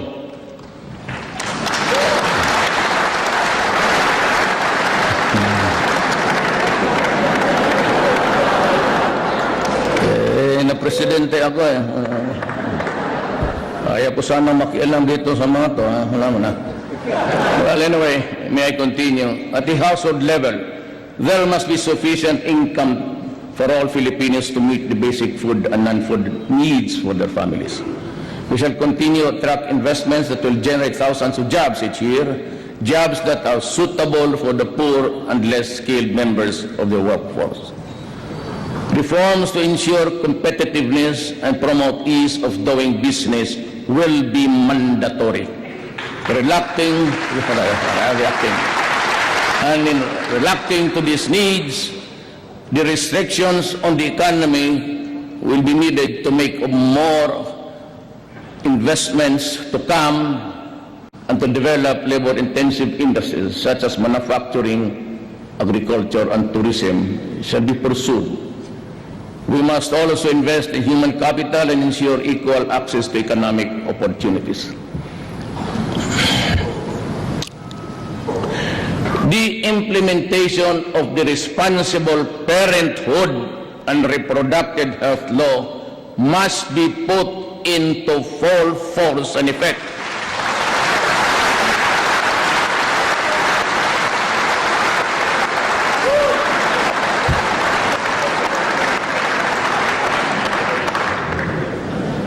so that couples, especially the poor, will have freedom of informed choice on the number and spacing of children they can adequately care and provide for, eventually making them more productive members of the labor force.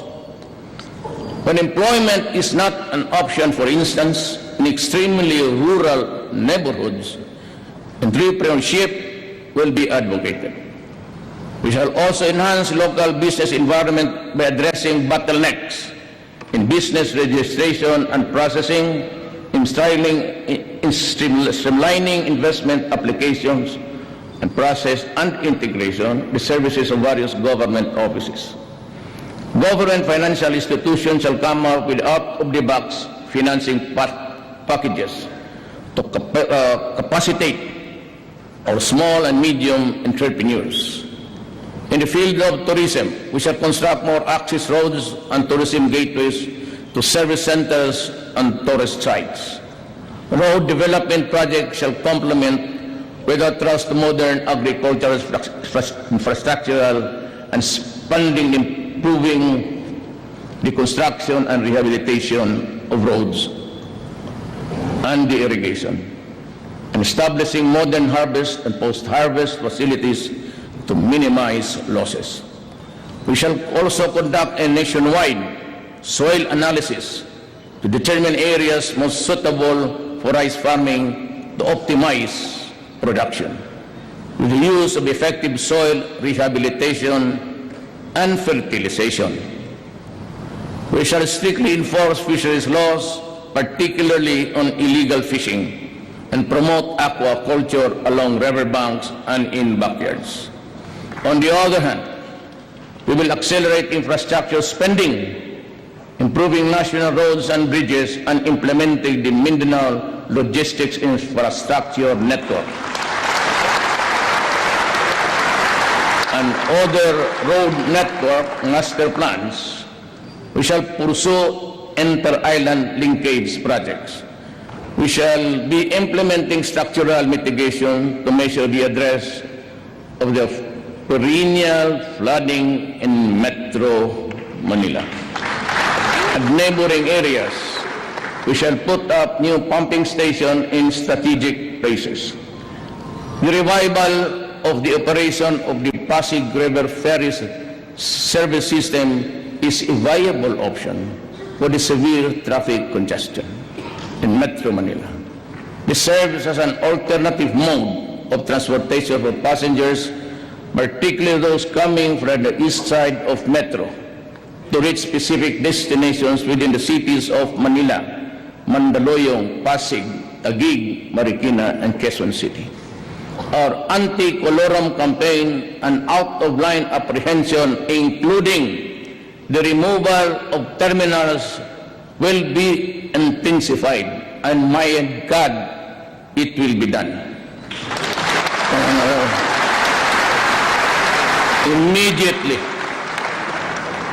Immediately, to address lack of road infrastructure in Metro Manila, usage of existing roads will be maximized. Thus, there is a need to cooperate and coordinate with LGUs to map out secondary routes and to consult various stakeholders, including the public transport operators. Many in government opine realistically that I would have to agree that the worsening traffic situation could be logically addressed if Congress would also accord emergency powers to the agencies concerned. Ayaw mo, okay lang rin.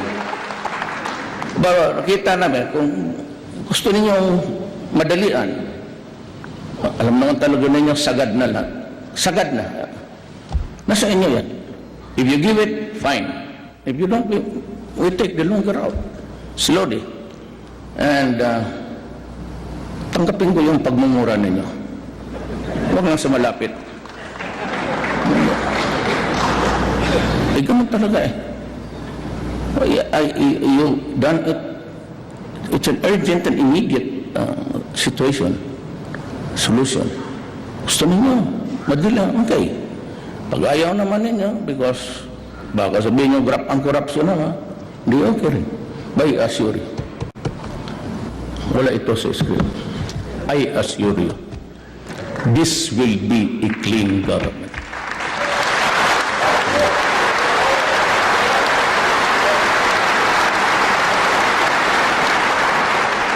If that is the only worry that you have, and I can understand your misgivings, wala na ito sa haba. Wala na ito sa script. You know, ako makagarantiya ako. 101%, it will be clean. Problem is, I can only act through agencies and departments. That's why I urge you, na basking kunting mali lang, wala akong ano sa inyo. Wala na akong politika, wala na lang. I'm through after this. I just passed on to you the information that I act through secretaries and everything. I cannot guarantee their honesty and competence at all times. Cabinet members, yes. Pero yung sa baba, yung procurement, yung magbibidding dyan, but as far as I can really, it malinis talaga to. At pag-usapan namin sa likod about the federal system. You know, my advice to you is maintain a federal system, a parliament, but be sure to have a president. Well, hindi na ako niyan. I'm disqualified, and by that time, I would no longer be here. But I can commit today to the Republic of the Philippines and its people.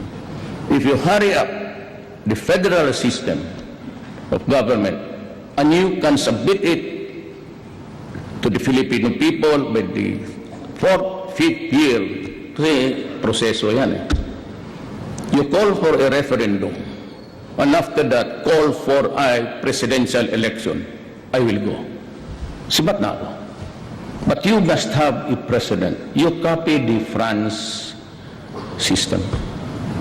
Huwag mo hiyaan yung puro na parliament, delikado yan.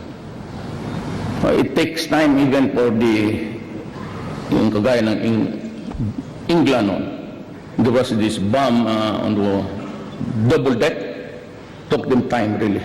Because there's no one apparatus for the commander-in-chief down.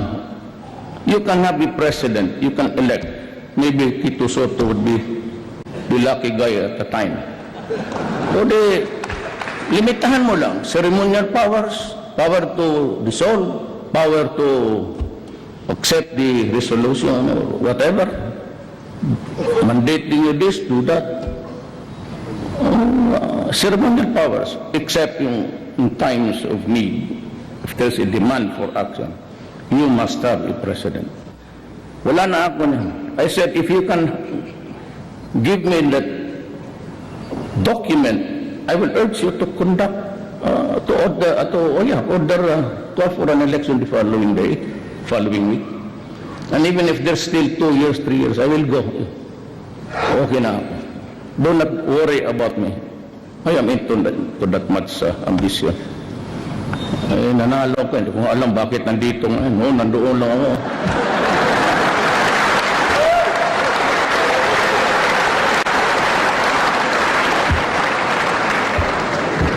Totoo man. Sino man nagsuporta sa inyo sa akin dito? Wala man.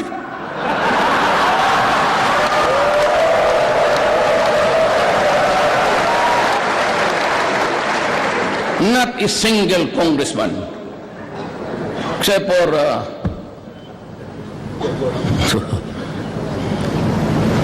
two provinces, governor. Yun lang. Wala akong barangay captain. Wala lahat. Pero ngayon,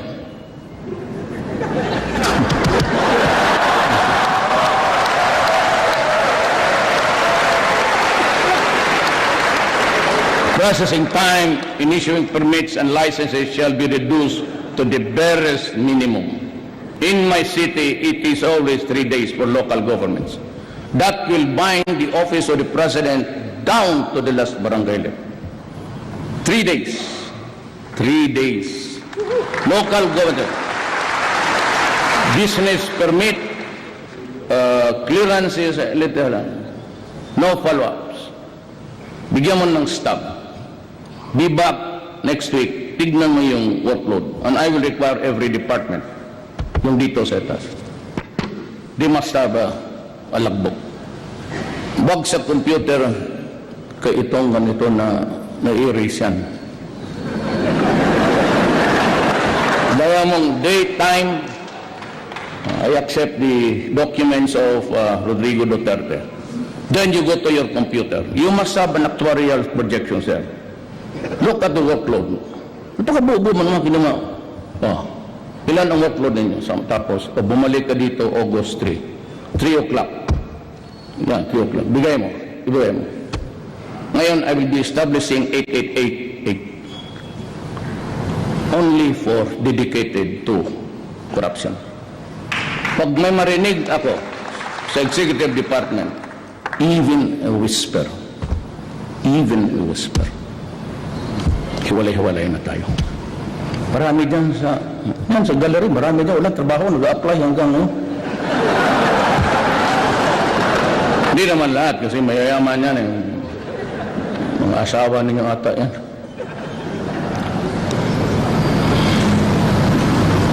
While the issuance and distribution of motor vehicle plates at point of sale o through motor vehicle dealers shall be considered. Wag na sa LTO kaya hanggang ngayon, panahon pa ni Jesucristo yung first plate nila, hanggang ngayon wala.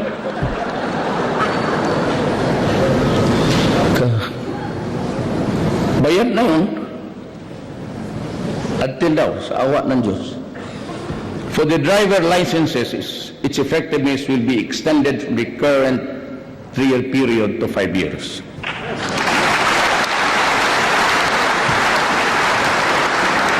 To reduce queuing time at ticketing stations, tickets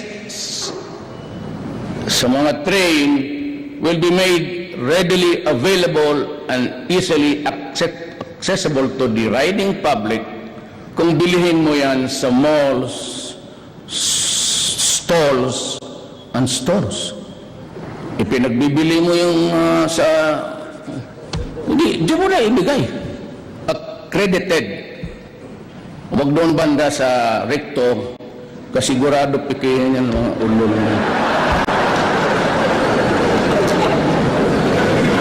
May I address again to the Philippines. Ako po'y nagdoble ang pagod para sa inyo, para sa kapakanan ng bayan. Seryoso po ako. Kayong mga ganon, tikit-tikit at magkaroon ng gulo, huwag ho ninyong gawain yan. Ito na yung warning ko. Yun ang last. Wala nang iba. Hindi ko na gagawin ulit. Huwag ninyong sirain yung mga bagay-bagay na ginagawa namin para sa kapakanan ng tao. Mabuti ang magkaintindihan tayo.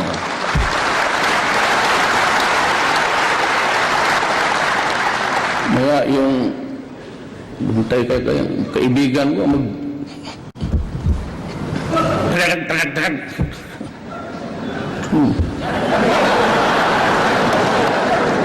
Kaya wag ninyong gawin. Simple lang yan Para walang away sa gobyerno, yung mga bagay na illegal at masama at hindi tama, wag mong gawin. At hindi kami mag-aaway dito. Pati yung pare na, pati si Pau, tinamaan. Okay, let us be clear with each other. I am for the comfort and the welfare of the Filipino. Kayo namang hindi pabungog dyan, hindi pa pumasok yung mga droga. Kung ayaw ninyong mamatay, ayaw ninyong masaktan, huwag kayong umasa dyan sa mga pare pati human rights, hindi nakakapigil yan ng kamatayan. So huwag ninyong gawin, tapos nandiyan ka, nakabulagtad. and you are portrayed in a broadsheet na parang Mother Mary cradling the dead cadaver of Jesus Christ. Ayan yung mga yan eh. Magdadramahan tayo dito. Dito ang nakatingin kasi dito yung public eh. Alam mo, ilang beses ko na sinasabi, sa Davao, wag mong gawin. Kasi magkakaproblema tayo. He who is the cause of the cause is the cause of them all. Ikaw yung nag-umpisa, you swallow. Ulitin ko he who is the cause of the cause is the cause of them all. Kami nagtatrabaho lang. We have a nation to guard. We have billions of people to see that they are healthy. It's a question of drug, it's a question of public interest, public order. Kita mo, lesser crime. Wala na kasi magnanakaw. Wala na nag-hold up. Kasi para yan. Kita tapos sabi lang, maliliit lang yan. Gamitin mo utak mo. If you're able to contaminate, yan ang negosyo ng mga Chinese. Wholesale yan sila. Kasi kunti-kunti, diyon o tondo contaminated, pera yan. I'm not saying it's Chinese. The practice of itong wholesale retail. They go for wholesale. Maski na kumita lang ng isang piso dyan sa isang kaso, okay na yan. Kasi paramihan eh. Yan ang ibig kong sabihin. Now, I hope the military and the police will not react on this. It's part of the deep intelligence that we have regathered. I'm forced to come in public kasi pati yung mga pari nagaano. Alam mo, kayong mga media, naghanap kayo ng where's the big fish? Saan yung bilyonaryo na mayaman? Yung may kotse, may mga Mercedes, may... Ma'am, nandoon yan sila sa labas. Wala dito. Magdala ka ng isang batalyon na pulis para hulihin natin doon. Kung kaya natin. Didirect the traffic of drugs sa kanila. Meron silang ganito. Malaki. Real time, nakikinig sila ngayon dito. I am very 101% nakikinig sila. Doon lang. Isusuri nila sa tondo. Oh, itapon mo dyan. Tapos umalis ka, kunin mo daw sa tindahan yung bag o package. Masabi mo nakikita ng media na kayo lang nagbabrand niya na drug lord eh. Those are not the drug lords. You, mga lieutenant, deliverable yan. Kumbaga LBC lang yan, pati DHL, federal. Pati yung tawag nilang basura, yun yung street, ano. Huwag kayong maghanap. Gusto niyo, sabihin ko sa inyo, puntahan natin. I'll give you the names. I'll show you the intelligence. Rita. Pero give me the guarantee na may magawain ka. Just I'll give you the name, I'll give you the country. Kung wala ka rin gagawa, mag-shut up ka.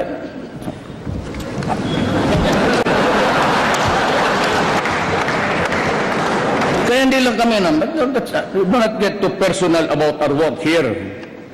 I'm saying that dito, balik na tayo kasi yung hindi nakakaintindi ng mga Tagalog, ano na yung nila, so, Tagal naman itong passenger capacity congestion shall be addressed by increasing the number of running trains from the current 16 trains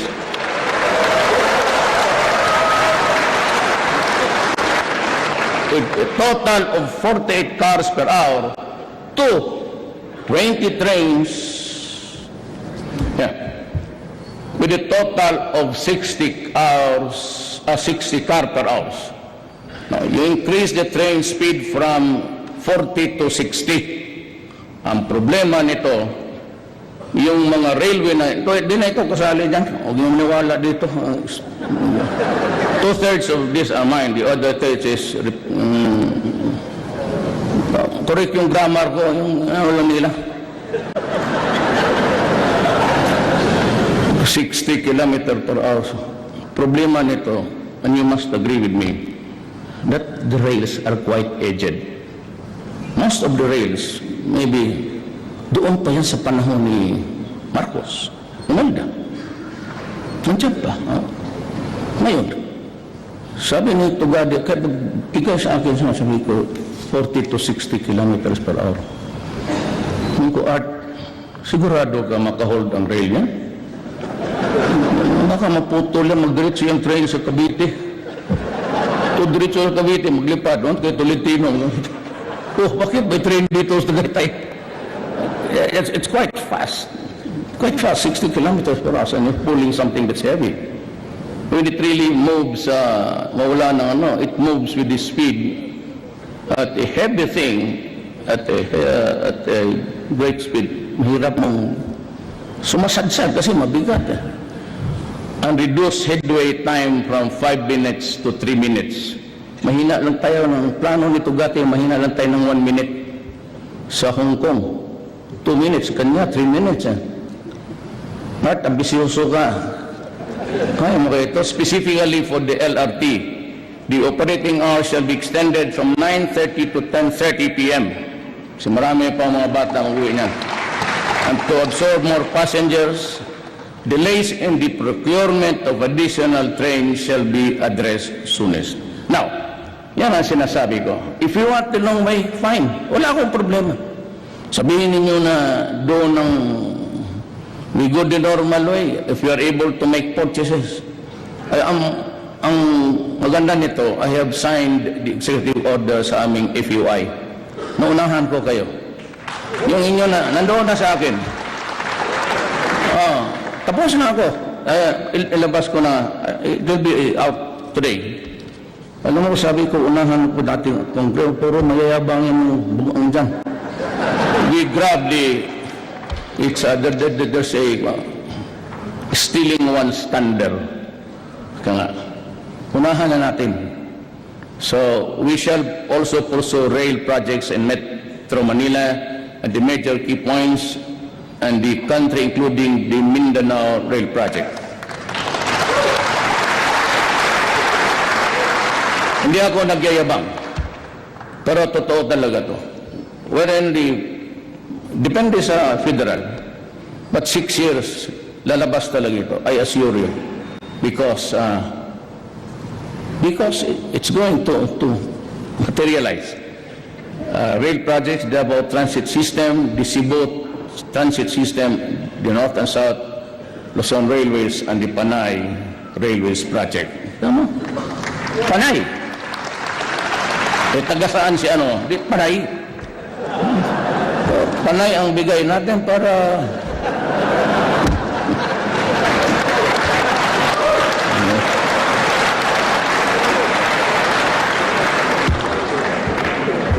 ibigay naman Senator Delon, binakbait ka dito. Lagyan doon yung island mo ng train. May tawa pa. Binabakbait ka dito. Sumbong mo yan. Tingnan mo yan. Different approaches are also being considered to decongest NAIA, including the possible transfer of general aviation. Na itong, I will, hindi, ang style ko kasi, ganito, hindi naman ako, I'm not steeped into formalities. Itong of general aviation, alam mo kung sino tatamaan yan? Kayong mayayaman. Kayong may mga helicopter pati aeroplano, ilipat ko kayo. Alam mo yung general aviation, yung mga Learjets, sa mga kumpanya, ilagay ko kayo sa Batanes para wala masyadong air traffic.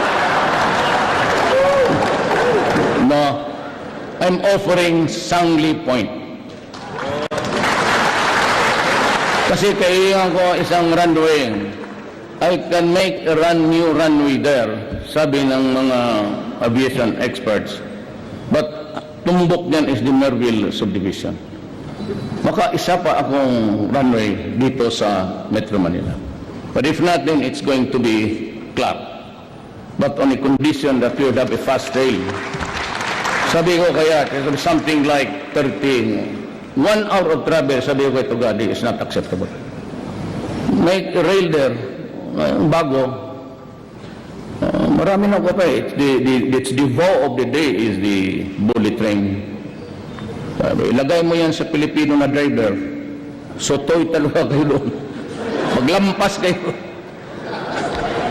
The Clark Airport can be utilized to ship some operations of our domestic and international airlines. Moreover, a one-stop shop will be established within the civil aviation complex for the benefit of the overseas Filipinos. Ito, mangyari nito. To utilize the Clark Airport, it is necessary to establish yung mga you have a rail to connect. Tapos na yan, itaas mo na kayo. Gitagalog ko na. In the area of environment, the military is directed to intensify its makinig kayo kasi gitawa dyan. Support role against illegal logging, illegal mining. Diyan pa naman si Gina Lopez. And other destructive practices that aggravate the devastation of our natural resources.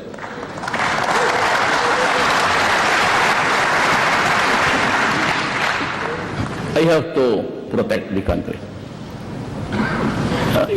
Many are complaining against the appointment of Gina Lopez. But si Gina, pati ako, we share the same paradigm. The interest of the country must come first. But hindi ko naman sinasabi, there's a law allowing mining. Gina Lopez and I are just telling you, follow government standards. Do not destroy the environment. Follow it to a T. Wala tayong problema. Just pay the correct taxes, follow the standards. Gina Lopez is just doing the job. You know, she is really a crusader. So, that is how I would describe her persona. Crusader. Kaya, hindi ko tama yan. Wait, bakit? Nandiyan ba si Ma'am Gina Lopez? Secretary Lopez? Ganito yan. Pumunta siya sa Davao. Gabi na mga 1 o'clock because on the early days of my Minawan, but I was, hindi pa ako nag-vote. Marami na napuntahan. Ito, felicitations, congratulations. Si Ma'am pumunta twice. Every time she shows me the degradation of ito na. Tapos, 2 oras naman, mukhang hindi na matapos, sabi ko, Ma'am. Ma'am, do not be offended. Totoo man. Huwag kang magalit kay it's the truth. So mag-aalas 3 na Rudy, this man, tapos extemporaneous na parang congressman. Ito mo. Kung Ma'am, mag-aalas 4, Ma'am. Ano kaya kung ikaw na lang ang Dina?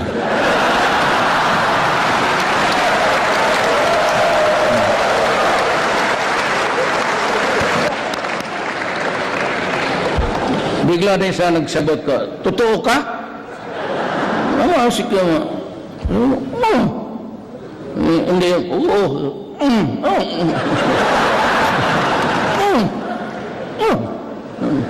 Siya, I will ask I'll consult my family and ask my, nila. Following day, tawag siya kay may 80 bong. Sinabong, okay na, tinanggap na. Sabi ng pamilya ko, okay na. Sabi ko, ay, bantay kayo lahat. But you know, I would not be appointing somebody who's alien to my thinking. I would take in somebody who shows my horizons in life. Especially yung degradation ng tama yan, she's a crusader and she will continue. And dito naman lagay is The DNR is likewise directed to review all permits granted to the mining, logging, and other environmental sensitive activities to ensure compliance with government standards, and if warranted, ito na yung pinakamaganda, amend, suspend, or revoke permits. Go ahead.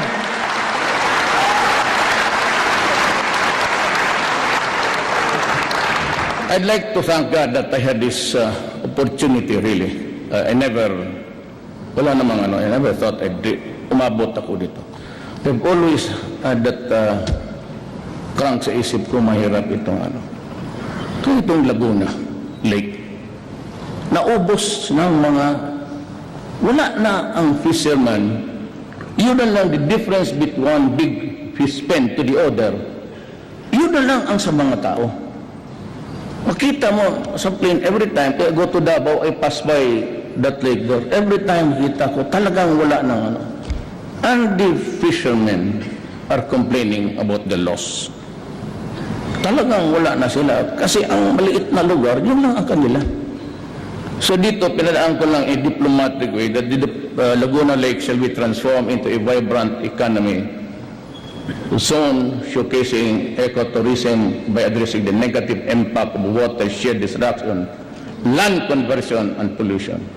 Ito yung nilagay ko. Pero this is what I'm telling you. The poor fishermen will have priority in its entitlements. Order to Gina is ayusin mo ma'am. Huwag mo namang ipitin, but they have to reduce the areas of occupation. They cannot have their cake and eat ito. Sila na yung may pera, sila na yung this must stop. So, isa ni tanong sa kung sinong may-ari niyan. Simple lang. Mga general, mga mayor, mga governor, baka congressman. This is not personal. This is something which I feel that I must do because it is the right thing to do.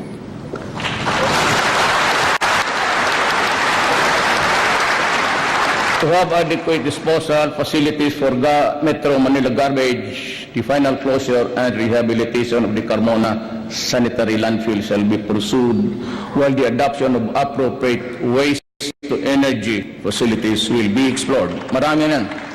The technology is coming very fast. In the area of governance, there's a need to strengthen our efforts along this line. Taas mo na.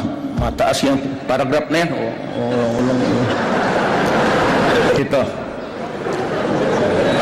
Select the best answer dito. Ang taas nito.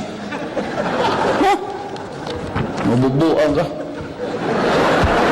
To better manage public information, a law should be passed, I'm addressing to Congress, to create the People's Broadcasting Corporation, replacing PTV4, the government-run TV station, which now aims to replicate international government broadcasting networks. Teams from these international news agencies, I'd like to mention that those interested, BBC, are set to visit the country soon to train people from government-run channels to observe, ito ang gusto ko, total pera naman ng tao, to observe editorial independence through innovative programs and intelligence treatment, analysis of reports, as well as the development of national and international significance. The Government's Bureau of Broadcast Services, better known as the Radyo ng Bayan, shall undergo upgrading to make it financially viable and dependable for accurate and independent and enlightening news and commentary.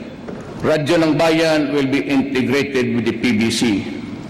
As we are presently setting up a presidential communication satellite office in Davao City, PBC will also put up broadcast hubs in the Visayas and Mindanao.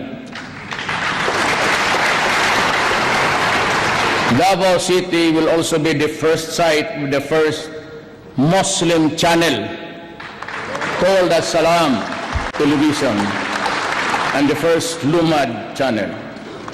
The PCO shall coordinate with the Office of the Executive Secretary and Presidential Legal Counsel in implementing the recently approved EO on Freedom of Information. This the executive order is out. As an example, on the part of our executive branch to make transparency and integrity as yardsticks in government performance, savings, and expenses, while engaging the public to be vigilant to participate in government programs and projects. The PCO, in coordination with the Executive Secretary, is drafting the administrative order on the Task Force on Media Killings. This government does not condone violence and repression of media.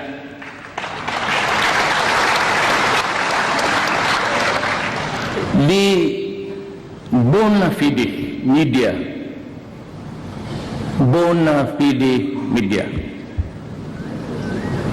sometimes they pronounce it bona fide, but whatever the thing is, the bona fide media has always been our partner for change. Hindi medyo klaro yan. Anong gawin mo sa hindi bona fide media? Yan ang problema.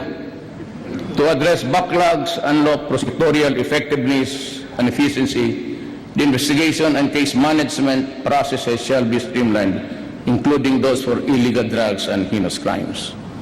To eradicate the prevalent cultures of fear and silence that they have founded our justice system, I ask Congress, you, to enact the whistleblower protection law, while the present witness protection program shall be strengthened.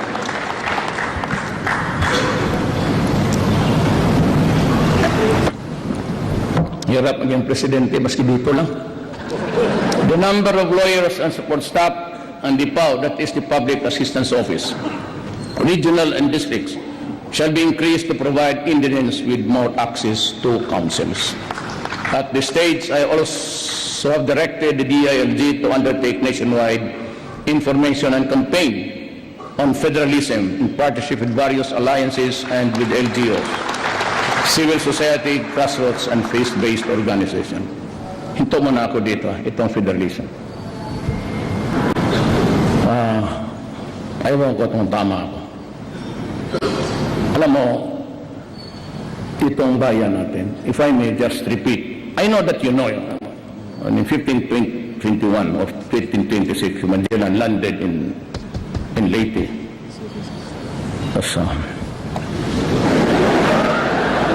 Kumari ko man ito.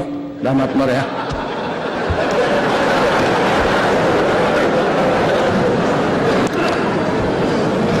Mindanao was already Islam by 100 years. So, ano ito? It's an imperialism thing. There's a historical injustice committed against the Moro people. We have to correct it. But it is well nigh impossible now. Kaya kayo mga kapatid kong mga Moro, alam naman ninyo, ako ay mixed. Migrant ang tatay ko ron. So, asam ay mixed blood ako. Moro, pati Christian. But, you know, intindihin na lang natin ito, that we cannot return to you all yung nangkuha ng mga Amerikano, Espanyol, pati yung mga Pilipino, mga kapitalista. Those who exploited Mindanao with that thing, sloganeering, go to Mindanao because it is a land of promise. With the vast entry of so many people, basically coming from the Visayas, karoon tayo ng, we cannot solve it the way you want it to be. We have to understand each other, then you have to live with each other. But we'll try. Ang sinasabi ko nang babalik ako, dahil ako sa federalism, both Ms. Suarez, Sema, and all, at least the political leaders ng Mindanao will agree to it. We do not remember that ako yung hindi ko dinidikdik yung masyadong abusayap because it is really connected with the first talks between Ms. Suarez, the President, subsequently to President Marcos, and until now, the only way they said that we can have is, yung BBL, ibigay na natin. Minus the things that you do not want, yung constitutional issues. Tanggalin muna natin. Ibigay ko yung area. Wala natin, nandiyan na yan eh. So I ask you, pass it minus the constitutional issues that are contentious. Bigay na natin, at when the federal system comes, isali mo na sa package together with Ms. Suarez. That is the solution for me now. Nothing else. Believe me, nothing else will do. Please sleep on it, ponder on it, because that's the only way to proceed. On the clamor of our citizens for timely issuance of Philippine passports, the government shall work towards amendment of the 1996 passport law to lengthen the validity of the passports from the current 5 years to 10 years.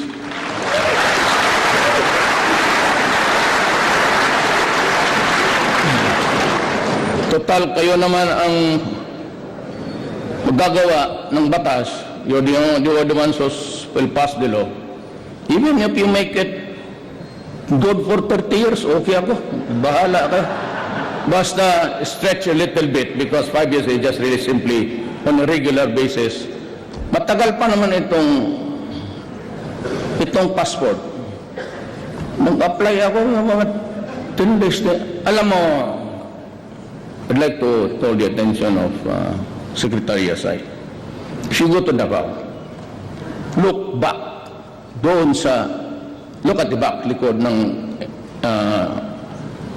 itong mall, malaki mo doon. Sige, pangalanan lang natin, SM. Doon, yung mga tao, nandyan sa pavement, natutulog. For the many times, nadaan ako na walang ulan. Doon sila. Because first come, first serve. And the only outlet there, the outlet of your department is yung sa SM. So yung mga maawa ko dito sa side sa Cotabato, lahat ng Cotabato doon sa Davao. Maramihan niya ulang mga bahay. If you're applicant in Davao City, fine. But yun ako ulang mahirap kasi makariman dyan mga naghihiga lang dyan sa pavement. Nasasaktan talaga. Masakit. Buong gabi magtasan hanggang magbukas yung SM kasi first come, first serve.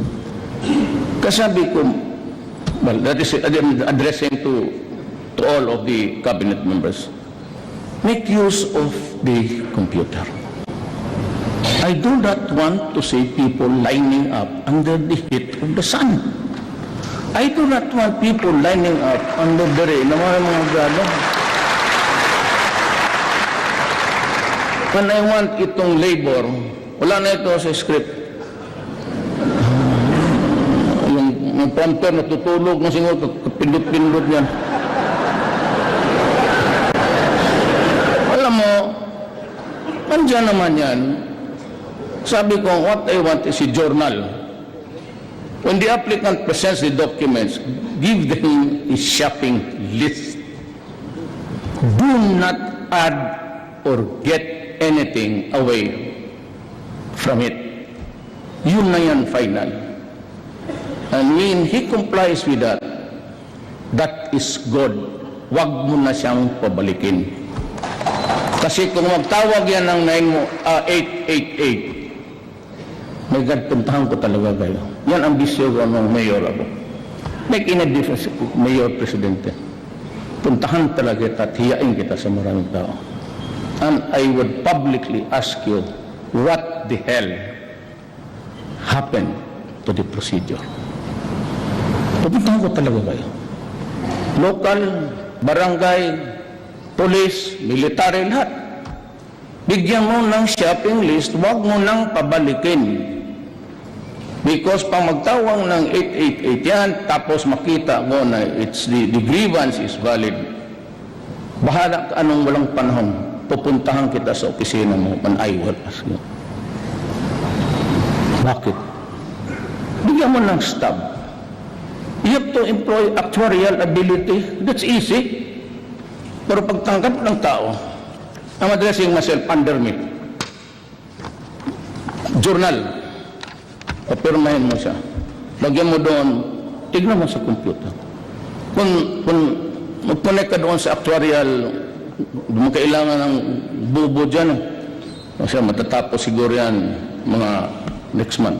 Tapos na. Projections lang naman. Balik ka dito. August 15, 3 o'clock.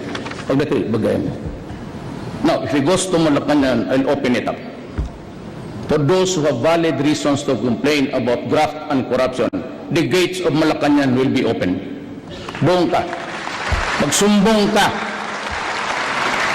At I will be briefed by my military or aid or itong magbigyan ng tubig. Sir, dito maraming So, and the reason why I do not go out, I do not accept invitations. Hindi ako tumatanggap because every time I traveled around Manila, it causes a huge congestion. Kasi itong pag-uwi ko, they go also by projection. Paglabas ng presidente, picture taking, gano'n. And they start to block yung roads access to the ganun yan. Every time ang president ganun yan. So paparahin nila yan, sabihin nila dadaan yan by this time. And in the meantime sarado yan. Di paglabas ko, kala mo Verde Santo, walang sasakyan dyan. Ito pala exponentially ang traffic, the tail end of the traffic is somewhere 5 km. I need to take about 2 to 3 hours to normalize. Kaya ako tumatanggap ng, and I hate to travel.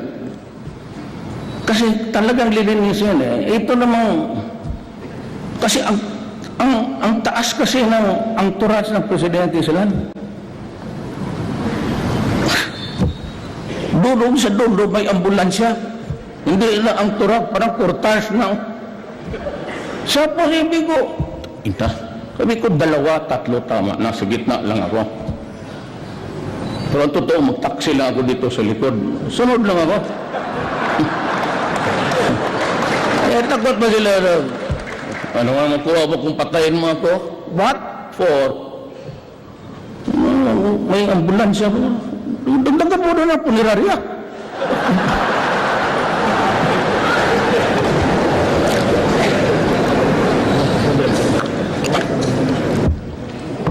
I have also ordered DFA to streamline documentary requirements and passport applications and open additional consular offices in strategic places to decongest Metro Manila sites and avoid queues that have caused hardships and suffering to passport applicants.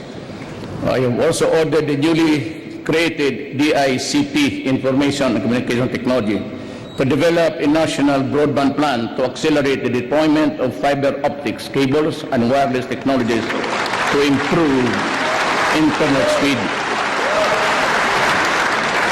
Ito para ito sa alam ko, mahal kong mga kababayan, maligayahan kayo nito.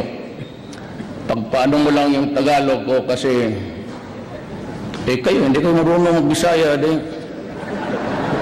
Wi-Fi access shall be provided at no charge in selected public places, including parks, plazas, public libraries, schools, government hospitals, train stations, airports, and seaports.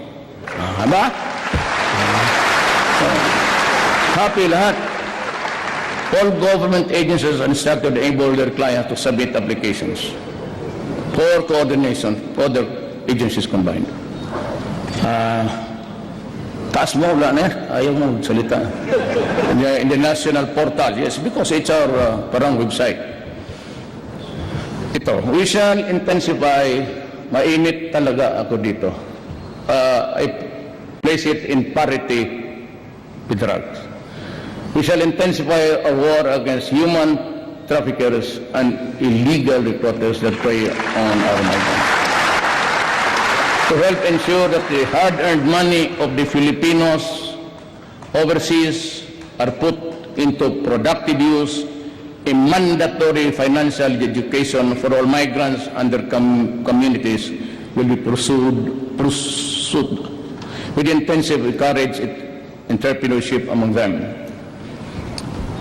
I may now also ask on Congress to consider drawing up bills consolidating and merging agencies and offices having to do the overseas Filipino to have a department that shall focus on and quickly respond to the problems and concerns. Kailangan mo ng isa. And I have asked, I don't know, Secretary Bello is here. Debot. Wala. Absinero talaga. Sa Cabinet Absinero yan. Gusto ko, he will release some buildings near for overseas only.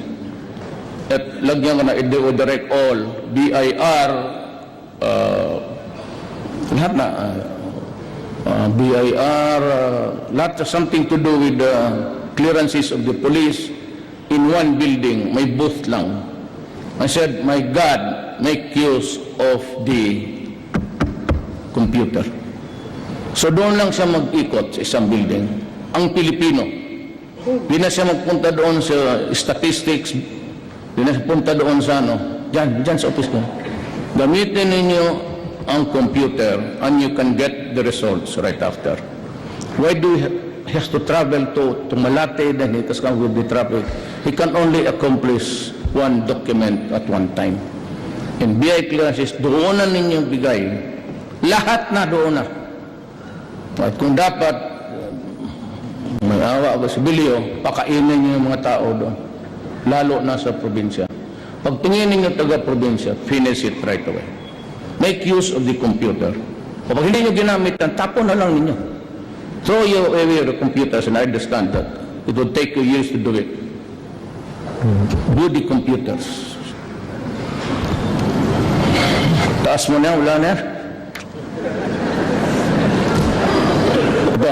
To help avoid squatter-like conditions in relocation site, we urge utilities like Meralco and electric cooperatives exercise their social corporate responsibility by making direct connections to relocation sites and depressed areas. Alam mo kung bakit? Hindi na nilagyan nila dyan eh. That's why I had to talk to you ganito. Bakit? It's because walang kurente pagka mahirap ka. You do not own the land. The same thing would not. That is my experience, 23 years as mayor. Hindi magbigay ng direct connection. Kasi hindi ko may-ari ng lupa. But that squatter there has been there for 20 years. So mag-connect sila. Pagka-connect nila, ang gamitin na yung wire na, yung pinakamura. So it overheats because connect na lang sila kung sino minsan magnakaw. You know, we will have to make the adjustments. It is not for these people to make the corrections because they are not in a position to do it. We have to adjust to the needs of our people. Total yan naman yung as a squatter na yan. As long as I sit there as president, there will be no demolitions without relocations. Hindi talaga pa yan. Hindi naman aso yan na just like in Davao. I'd like to make a dialogue with the businessmen. Sir, how much are you investing in this land you have bought by the squatters? So I bought it at about 60 million? Dagdagan mo ng 20 million. So, ako na ang bahala. Sabihin ko doon sa mga tao, bili tayo ng relocation site or I will provide. Government will expropriate. I will make use of the expropriation powers. Baka ako ganun sa Davao eh. I have 20 hectares there. I will expropriate some land there. Yung malapit lang. Then sabihin ko, this 20 million will help your journey to a new land. And I will urge everybody na yung mga bagong mga factories, doon sila magtayo. Magtiis-tiis lang muna kayo. In the meantime, you have to mitigate the hardships of these people. That's the only way to do it. Pero instead of demolition, walang matirahan ng tao. Total, you sat on your rights for many years. Bakit mo ngayon pipilitin mo ako magka-problema ng ganun? May iba kasi hinahayaan nila for 10, 20 years, they do nothing. Ano di tapos na pagbili lang nila, tayo ngayon disturbuhin. O di gumastos ka, parang mas madali. Just add a little bit more. And there will be at least peace. Pag hindi, wala yan. Fight na naman yan between government and the tawag nila squatters. Squatters mo talaga yan. Masasaktan lang, mamatay for no reason at all. Kung mayaman ka, bigyan mo naman ng kunting provide a relocation, and I'd be glad to talk to the people and say, go, it is not yours. I have directed the concerned regulatory agencies to prioritize the issuance of required permits for power development. Okay yan sa akin. Ang problema, sandali na to. Tara ka dyan. Yung mga environmentalist, meron tayong kasi marang yung coal, pati itong energy emissions. Wala man akong problema dyan. But do not tell me na if you ambassador ka tapos sabihin mo sa akin na medyo hanggang dyan kayo kasi kami hanggang dito lang kami. Ano? Kayo umabot dyan, you are now in the apex of your industrial might. But along the way, you were the first America, China, Europe. Kayong bumbabog ka. Until now, we contribute only something 0.0. So if you put so much restrictions doon sa treaty and the treaty which we are trying to, it's still here in the Senate. Let us be very clear on this. We need to industrialize. We need the power. And therefore, the emissions would also be considered. I just can say if I establish 5 economic zones here, and you start to say that you're spewing so much carbon footprints, mahirap yan. I mean, it's hard. I cannot just agree on anything that will delay. I'm only good for 6 years. And tend to do something during my term. Now, I'm sure that the heavy machineries would come in, and even the power. Cheapest is coal. So ito naman locally, you get in trouble with Gina. So we'll just talk sa cabinet na lang. Si Gina naman is a very fine lady. Huwag ka na magsimangot sa harapan yan. Bigyan ka niya permit, baski 5. Magsimangot ka 0. All that she is to do is just be gracious to her. That's all. It's a matter of talking and explaining to them. But if it is you're using the state-of-the-art technology, and I've seen it several times in the other power plants in this country, if it is really a good one, then we will consider. I said because we need the energy to power our industrialization. To strengthen delivery of social services, the government will intensify its protection programs so it can use its resources and expertise to make a dent in the country's poverty levels. What we want is genuinely to reduce the vulnerabilities of our people, build resiliency, and empower individuals and families and communities. The beneficiaries of poor peace shall be made to become independent and self-reliant after they have graduated from the program. But as it is, we aim to present them with other forms of assistance so that they can stand on their own 2 feet. But now, I have decided to direct the DSWD to provide the rice subsidies to the poorest of the families, at least para makakain lang, every month. Sako yung sako na we are planning to increase spending on basic education and incorporate mandatory education about the evils of drugs. We will also intensify and expand alternative learning system programs, The government will also provide universal health insurance for all Filipinos. Benefits. Sali na lang natin sa PhilHealth. The professional competence and operational capabilities of government hospitals and health facilities will be strengthened. Consistent with our international obligations in keeping with national mandates, this administration vows to protect women's rights and human rights abuses against our women because it is unacceptable to bugbog ka ng babae. As I order all agencies and oversight bodies and local government units down to the barangay level to fully implement the Magna Carta for women. By doing so, we will ensure that man and woman will be partners in the pursuit of country's economic, social, and cultural and political developments. To our Lumad brothers, and they are here outside, maybe outside.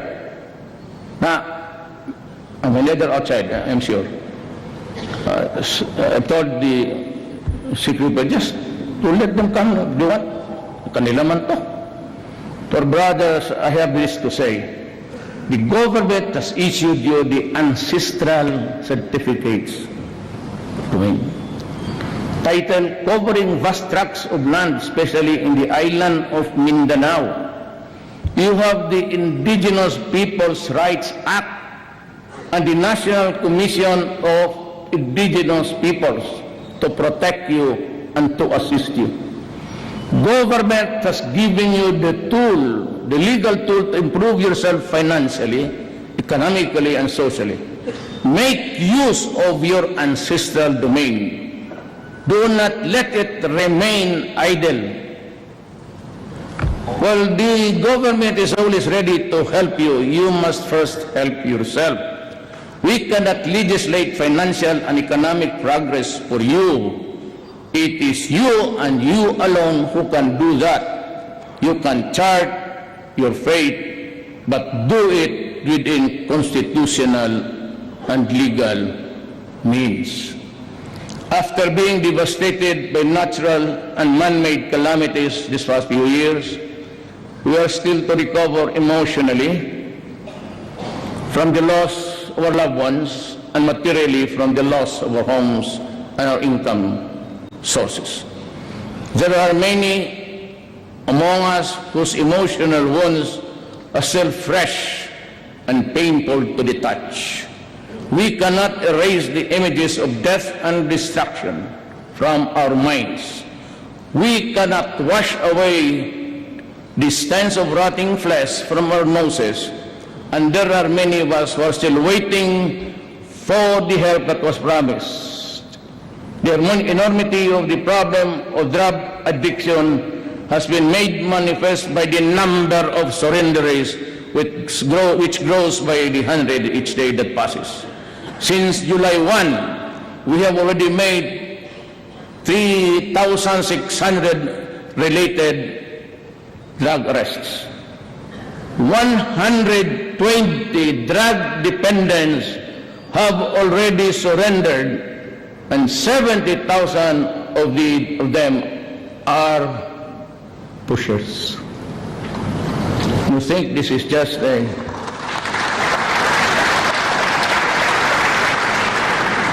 could take the entire resources of this government to fight this war.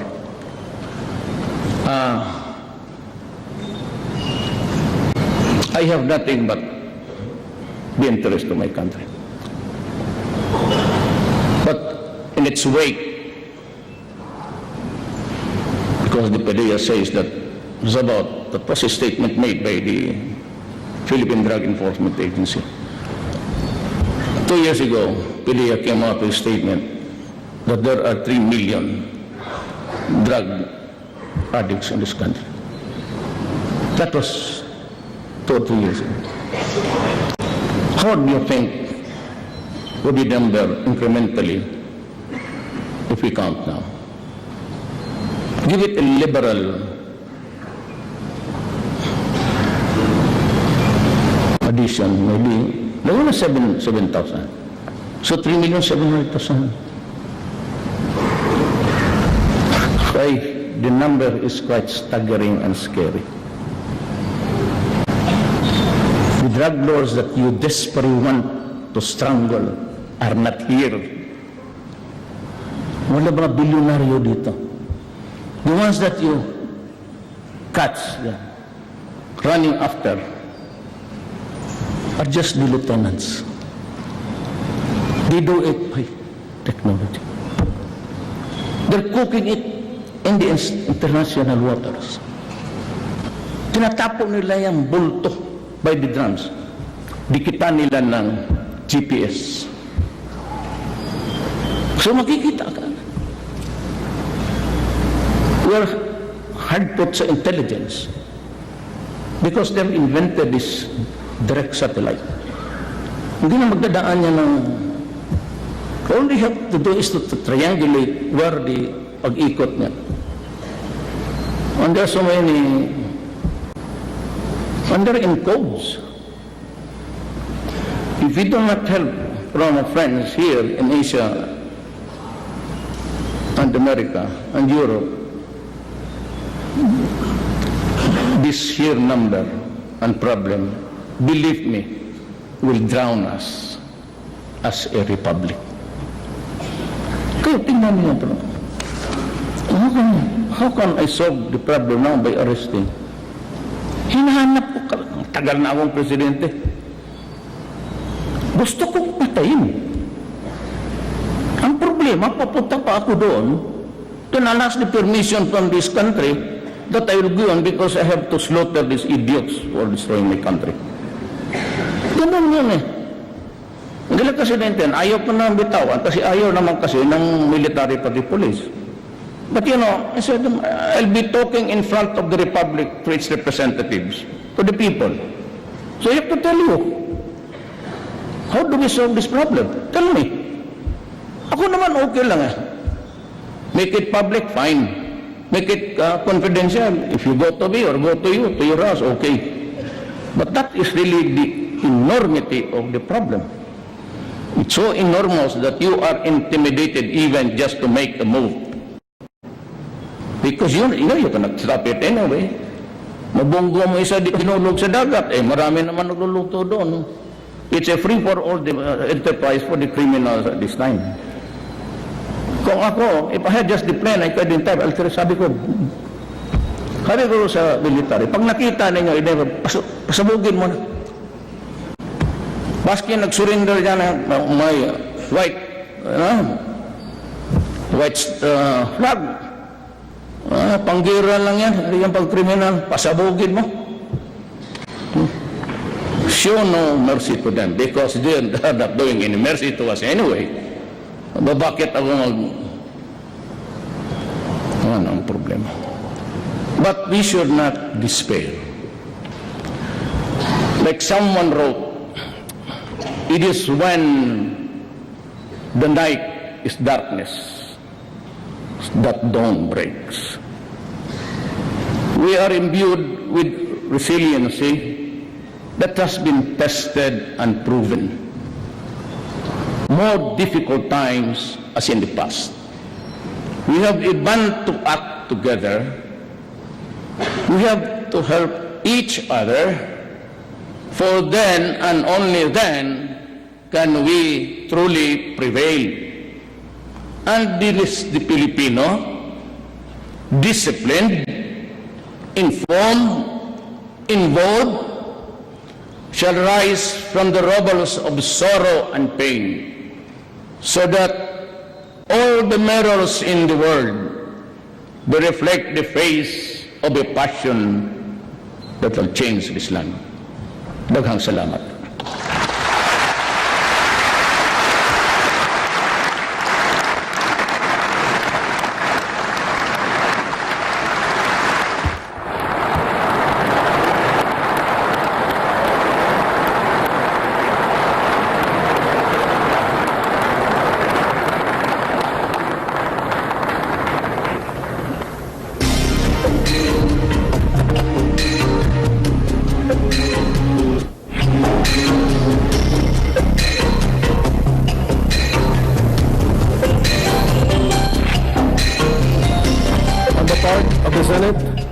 joint session is adjourned. On the part of the House of Representatives, the joint session is adjourned.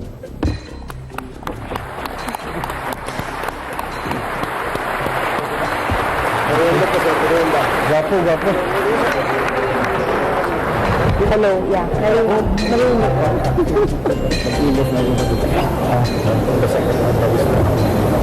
Thank you, sir. Sir? Sir, wala naman na. Okay, sir. Oras natin, 41 minuto na makalipas ang alas 5 ng hapon. Yun inyong nasaksihan ang SONA 2016 ng ating mahal na Pangulong Rodrigo Digong Duterte. Mula naman dyan, live na live sa may batasang pambansa. Samantala, babalikan natin ang ating regular na programa pagkatapos po ng SONA ngayon. At syempre naman, makakasama natin ang ating panauhin, ang ating makakasama, si Congressman Ashley Asidillo naman. Pansamantalang magmamando muna para sa ating programang Sir Chief Reporting for Duty. Muli tayo magbabalik makalipas na mga ilang saglit.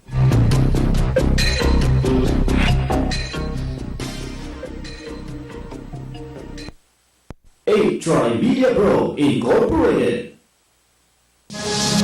This is 8 TV. Balita at impormasyon sa mga napapanahong kaganapan, makatotohanang komentaryo at tunay na public service. Usapin sa kalusugan, entertainment, mga gimmick at papremyo. Lahat ng yan narito sa 8 Media Broadcasting Network, ang himpilan ng bawat Pilipino. Mga loved ones ko, sobrang importante talaga nila sa akin. Kaya tuwing nisipon ako, ni Josep. Ayoko silang mahawa eh. Laging lola ko. Since nawala yung mami ko, siya na yung tumayong nanay ko.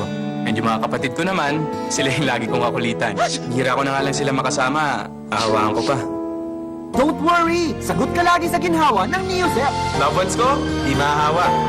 More of my ginhawa stories sa ni Josep Facebook. Trusted quality healthcare. Unilab yan.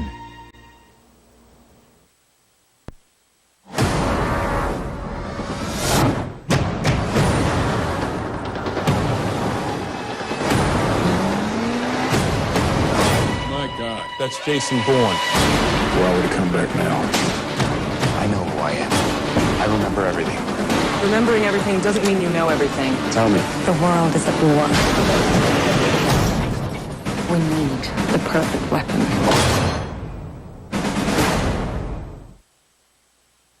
G'day, I'm Bullet Explorer from Davao City. Did you know that the rainy season also ushers in the season of the mosquitoes? Stagnant water brought by constant LPAs or low pressure areas